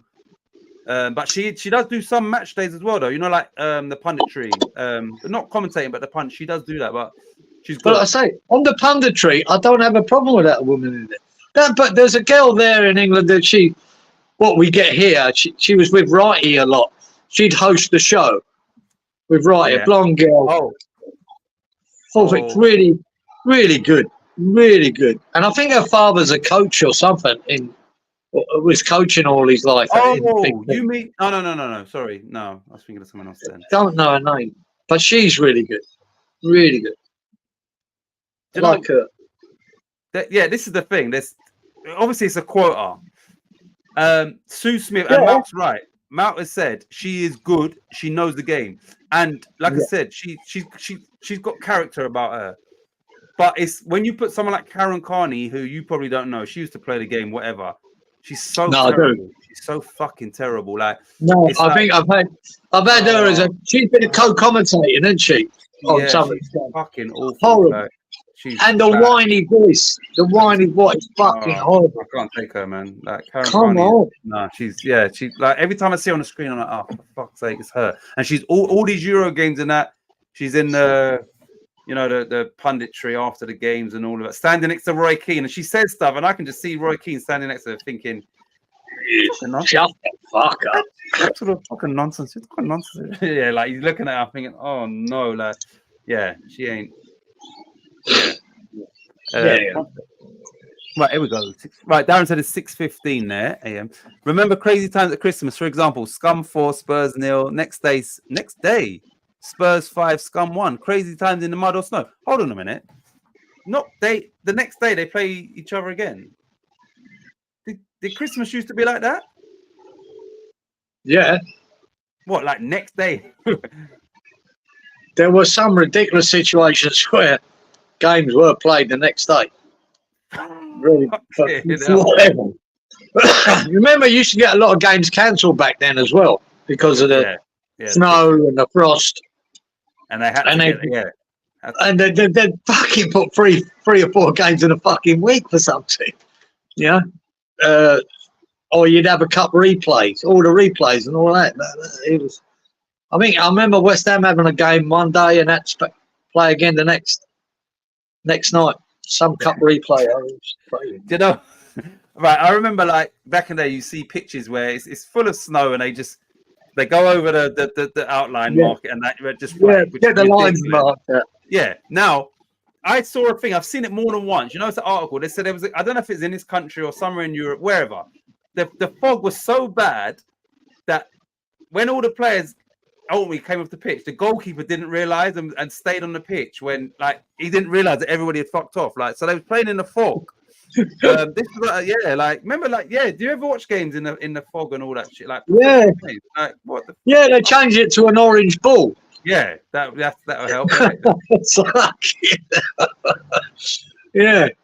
Well, it weren't even fog then, it was smog.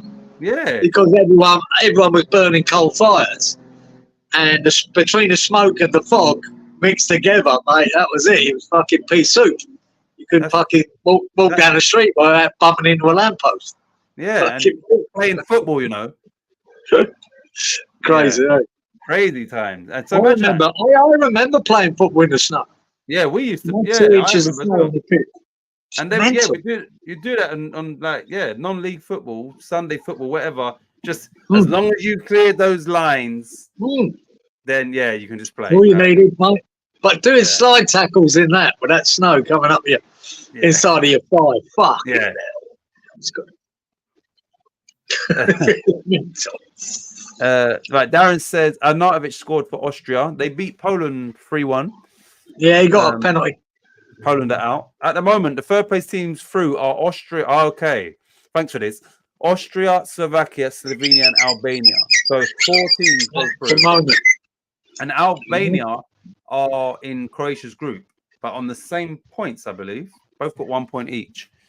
Both unlikely to win their next games. You know what? Yeah. Malk is spot on here. He says Karen Carney would be like bedding a surfboard, that Karen. Spot on. She's so fucking dull. Fucking shut the fuck up. And she talks so much. I remember when I first ever saw her, and I remember saying it to my missus. They asked her I have seen her, I have seen her. She's got brown hair, and she's just like, brr. Yeah. They asked her a question about a player, right? And she said something. Yeah, he's got that low center of gravity, but that had no relevance to the question they asked her, and also her answer.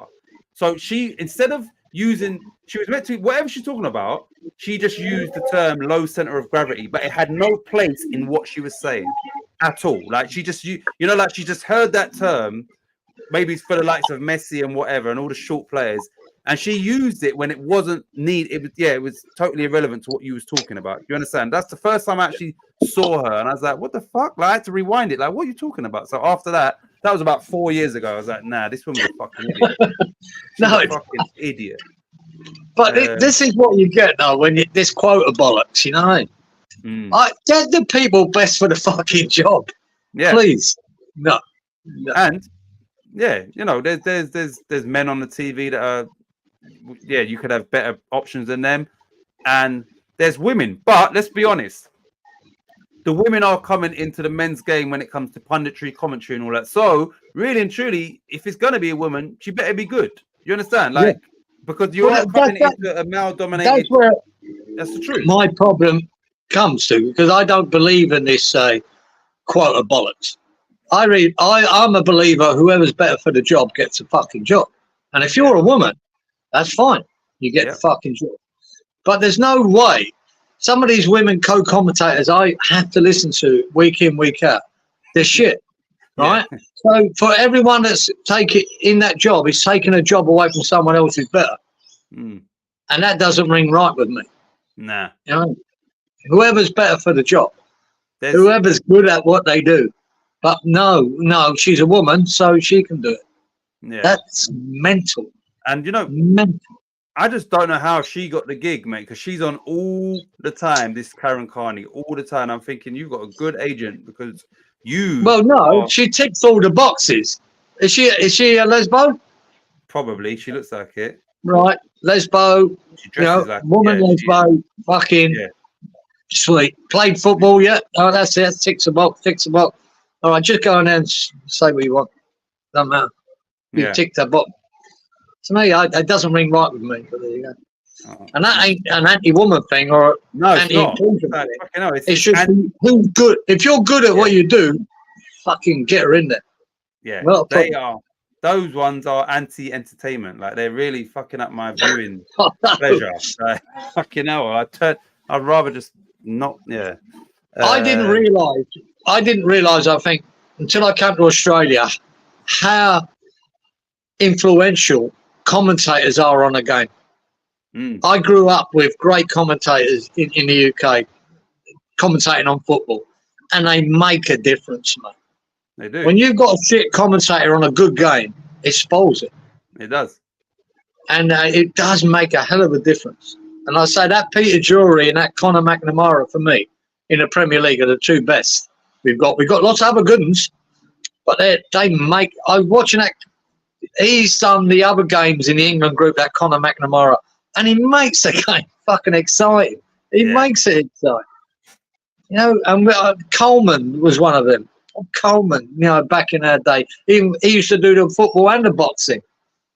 Brian Moore, they made it better, man. So it's an important job. Of course it is. And it's just having that real knowledge and understanding of, and other people have said this. The men's, women, and the men's game and the female game, they're totally different. So you can't have them coming here and saying what is relevant to their game, and then just spouting it in the men's game during commentary or even in the punditry. It just takes away from you're like, this is shit.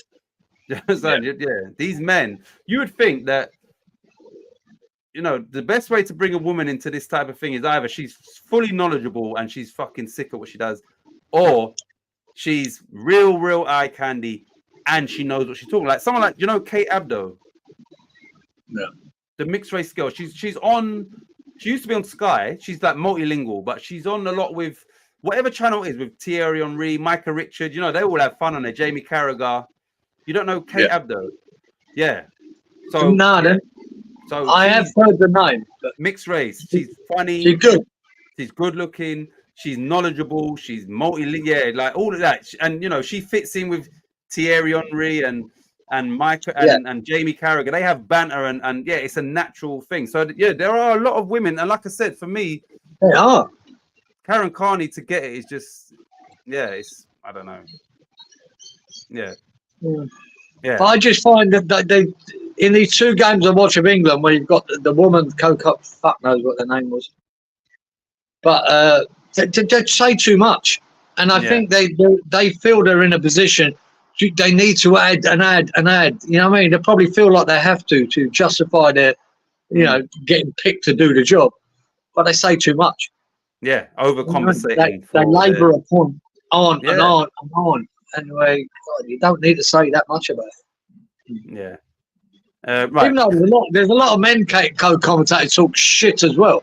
There Been are a few of them. You got to hit the target. Shut up. Oh, that's what I was going to say. Right, let me read the comments first. And then, this is another thing from tonight's game, yeah? That Carney sounds like a bloke after a night on the pitch. She does. Sure, it was the next day every Christmas in the 60s. Next day. So in the 60s, play a game and then play another one. Orange ball. Saw games where you were lucky to see the edge of the area. It was foggy, Pratt. You can't even ask her what she was talking about because she don't know herself. It's true. Right. Oh shit. So that started Copa America. Who's watching Peru v Chile in a bit? What channel, Robert? That's funny. I was asking someone the other day what channel that on. I was on the phone to someone. David Vine. You remember David Vine? Yeah, David Vine. Another one. No good commentator. Did he used to play in goal for Leicester? Was he a goalkeeper? No, he was a commentator. No, I'm talking about David Icke. David Icke used to play football, didn't he? Yeah, he was another. Didn't he play football first? Yeah. Why do I think he played football? Right. Sorry. Let me wait. Carney, I mean, rather drill a hole in the I know, in the floorboard, then get between the sheets of that thing. Yeah, she's she's in fact, I can prove it. Still got the split. There we go. Thank you. In goal for Coventry. I said Leicester. Don't you remember David Icke? David Icke used to play in goal for Coventry. You know David Icke is, don't you? Well, he's a guy that they class as a conspiracy theorist now, is he? Yeah, he went on Wogan, and Wogan tried to embarrass him, and a lot of things he said have come true. But anyway, he played. Yeah, you didn't know that he used to play in goal. No, I didn't know that. No, right to that he's a bit out there, but he has said some things that are quite poignant too. Exactly. Yeah. That's what I was gonna. Right, going back to tonight's game. Which player? Rabiot. Adrien Rabiot, yeah? He comes through on goal. Now, I'm going to say, for me, it's a bit, it's hypocrisy. So, I think he done the right thing. He tried to cut it back for Griezmann messed it up. Now, Jermaine Jonas is in the studio, who's another one. I think he's a fucking idiot. He talks shit. He's like, oh, you've got to score. You got to shoot. You're 7 yards out. Now, if he would have shot and missed, they would have said, why would you not square it to Griezmann? He's onside. Every fucking time. Square it to him. It's a guaranteed goal. He done the right thing. But so everybody, Gary Lineker, Rooney, everybody in the studio and the commentators, which was Jermaine Jonas was the co-commentator and whoever, they're saying he has to shoot there. Now, what would you have done? In that position? I would have passed the ball as well, right? And I would expect the person to pass to me because I'm guaranteed I'll tap it in. That keeper was coming out to that ball like that. Yes. Every chance that keeper's saving it. He laid it to fucking Griezmann. Griezmann just kicked straight over the top of the fucking ball, man. That should, you know what I mean? I think he done the right thing. Right. He had a 50% chance of scoring, probably. Rabiot. Right? He gave the 100% chance to fucking Griezmann, who fucked it up. That's it. That's all you got to fucking say. The Griezmann is at fault there. He's got to score. And they didn't. All of them. And then he went to the studio after Lineker, Rooney, whoever the other two were, and they all said, you've got to shoot there. Like, why are you passing to Griezmann? I'm thinking if he shot and missed, you would all be saying the opposite to that. Why don't you square it to... Do you understand what I'm saying? Let him tap it in. It ain't his fault that Griezmann fucking fucked it.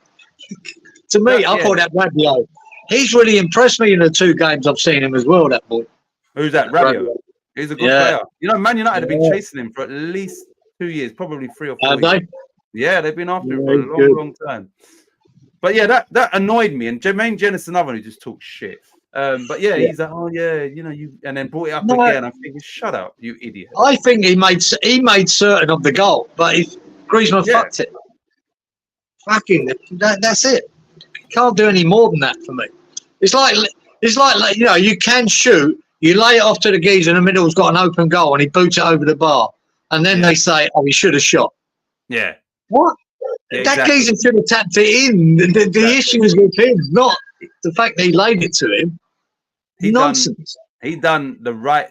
For me, like if I was his coach, I remember I used to say to my players, especially like the last group of players I had, they was under 17 at the time, and you know, sometimes they're on the pitch bickering and that, and I say to them at half time, listen, I shout at you lot when you do wrong and all of that. So leave that to me. You lot shouldn't be arguing. I said the only time you should shout at someone is I always use this as an example. I said if the keeper's standing in a position here, and all your players got to do is cut it back to you, and you tap it in, and he tries to shoot, then I want to see you have a go. You're your player, because you understand what I'm saying. Because there, so yeah, I'm always saying when you're in that position, you just cut it across, because then you've got a guaranteed goal. So there was an instance in the Belgium game the other day with Trossard. Yeah, man, all he had to do was lay it to Lukaku. The keeper was out of position. It came to Trossard. He tried to curl to the top corner. I think, I saw. Fucking Lukaku standing in the middle of the penalty area screaming for it. Keeper's out there. He's outside. All he had to do is give it to him. He fucking taps it in or smashes it. He went for glory. He went for the fucking spectacular. Lukaku's going, what the fuck? What are you doing? Yeah. Just give it to me. I'll tap it in. There you go. See? And then guaranteed all of them in the commentary will be saying, all you got to do is square it to Lukaku. Yeah. Now, he should have passed it. Yeah. It's ridiculous. Tells the truth. Now talking about David Icke. Where's Wally and Inky tonight? Wally had to go. He's gone out for dinner with his daughter. Inky was here. Probably, the Lizard Elite Conspiracy. Yeah, so he says like the royal family. That's a little bit out there. A little bit out there. A little bit. He said a lot of stuff. Wally said he was taking his daughter out for dinner. Yeah. Right, listen, we've been going for more than 2 hours. And I'm glad, that you lot have stuck with us. But yeah, any final thoughts before we wrap this up? Yeah. No, not much. I did not notice that just right at the end of that tonight's game, we were talking. Who was it? France and Holland. Yeah. When it came to the end, well, I think they're both happy with a point in the end. You know what I mean? Regarding the group and whatever. They'll take a point. They would like to have won it, but they didn't. But that last 10, 15 minutes, whatever, Holland bring on the Weghorst, the big centre forward, and France bring on Giroud. Yeah. So just in case they can put a big one over the top and they get on the end of it. Long live the big man up front. Yeah, exactly. I mean, the last result is that. Get the big man up front and see if he can head it in. They're a dying breed. Malk said, yes, that's a popular pile of crap. Here. Elite, that. And then Inky says, still here, just listening and chilling. I'm glad you're still here, Inky. I would do that sometimes as well. If it's quite late at night and I'm watching people, I'd probably just listen after a while. So England play Tuesday. And then I think by Friday, everybody, I would assume all the group games would have been played. So we'll know who's out through. And who's through and all of that next week. And then, we'll have a better thing. Yeah, I'll go through the fixtures with everyone next week because then it's knockout from there. So we can maybe do some sort of predictions because it's knockout football, isn't it? So maybe we can do something for the knockout rounds next week. If by Friday everything's wrapped up. I think it should be because that would be the 3 weeks. I think, when it comes to England, that last game, they need a performance and to hang on to, because at the moment you haven't got one. So we'll know once they've done this last game next week whether they've actually put in a good performance or not. Because at the moment it's not acceptable what they're doing. But right, you lot, I said it the other time about me playing FIFA or EA 24, whatever. I haven't got around to that. But I reckon this week, please look out for Community Tab. I'm going to go live. I'm going to play FIFA and see whether I can talk. I can hear your comments, talk, and just talk you through what I'm going on today. So yeah, I'm gonna probably just test it out and see if it works through the chat to speech or whatever it is. So yeah, just look out for that, please, because then one of these days, before me and Giza go live on Friday, I'm gonna just do a live stream, just see how it works, and then yeah, you can watch the FIFA. Good game, but yeah, it's frustrating, man. Sometimes you're just on a losing streak where you can't beat no one. But yeah, I'm gonna do that. I reckon. What's the day today? Friday, isn't it? Yeah, before me and Giza go live, I'm gonna try and do the live stream. So yeah, if you can tune in, just look out for the community tab. So then, because like I said, I can't schedule it, so I'll have to just let you lot know when and just go live at that time on that day. Let me just get through the comments quickly. That's nice of you to make an appearance, Inky. 4 games a day from Wednesday. Oh shit, it's gonna be 4. A lot of Euros. Yeah. Oh god. And Tuesday. Oh, all right. So maybe, yeah, we'll have to see what games is coming up after we go live on Friday. Take care, all. Darren, man, I hope you're well. Thanks for tuning in. You lot, as always, thanks for tuning in. Please just look out for the community tab. I'm gonna go live just to play the FIFA or whatever before me and Giza go live next Friday. So yeah, look out for that. Here we go. Good. Round of 16 starts on Saturday. So Friday when we go live, we can then do the prediction show because there will be a knockout. All right, nice one, Robert. Thanks for that. Right. So there's 8 games you could do there. Yeah, 8 games exactly. Did you listen? No, I didn't. Did you listen to that record by Big 5 by Prince Buster? No, I will. I'm gonna leave that comment here. So I will. I'm gonna type that in as soon as we come off air. Guaranteed. But yeah, you lot, we'll be back Friday, and yeah, just get your predictions ready. We're gonna do the normal prediction show next Friday because it's the 8 last 16 matches. Yeah, and what I might do is introduce. Remember, what did we say? We said total shots on target, didn't we? Yeah. We'll do that. We'll probably add that. Yeah, so we just So that's an easy one for England. Just put 3 down. Yeah, well, you got to do England and their opponents, so it's the match total. Oh yeah, 3 for England, 6 for them, and they probably have 6 because they might have 7. So yeah, you lot. For next week, we're gonna do corners, cards, correct score, and total shots on goal, which is both teams, and it's only 8 games as well. So get your predictions ready. Cheers, all, and Inky says Malk. Bought one step beyond Prince Buster on Sunday. Bought one step beyond by Prince Buster on Sunday. Hold on a minute. One step beyond. That's madness and all, isn't it? We bought it. Maybe. Oh. Purchased it. I think. But I'm gonna listen to this. I'm gonna type this in on YouTube. Right. So Giza. All right. Yeah, you lot. Thanks as always. We'll be back Friday with a prediction show, European prediction show. I'm going to go live before that and do some little FIFA, even if it's only for an hour or whatever, just to test it out. Have a nice week, guys. Have a nice week. And hopefully we come back on Friday and England have played fantastic, blitzed them, amazed us, and maybe Scotland go through. They need a win. Yeah, let's see. That's when he went crap. The song. Bye. See him out. Prince Buster was the original. Oh, okay. Right, you lot. See you all next Friday. No, actually, I'm gonna see you before. Just tune in to my FIFA live, just to as a tester. Anyway, we will see you next Friday. Ciao. Later. Laters, potatoes. Bye-bye. What's the time? Fucking 1:45.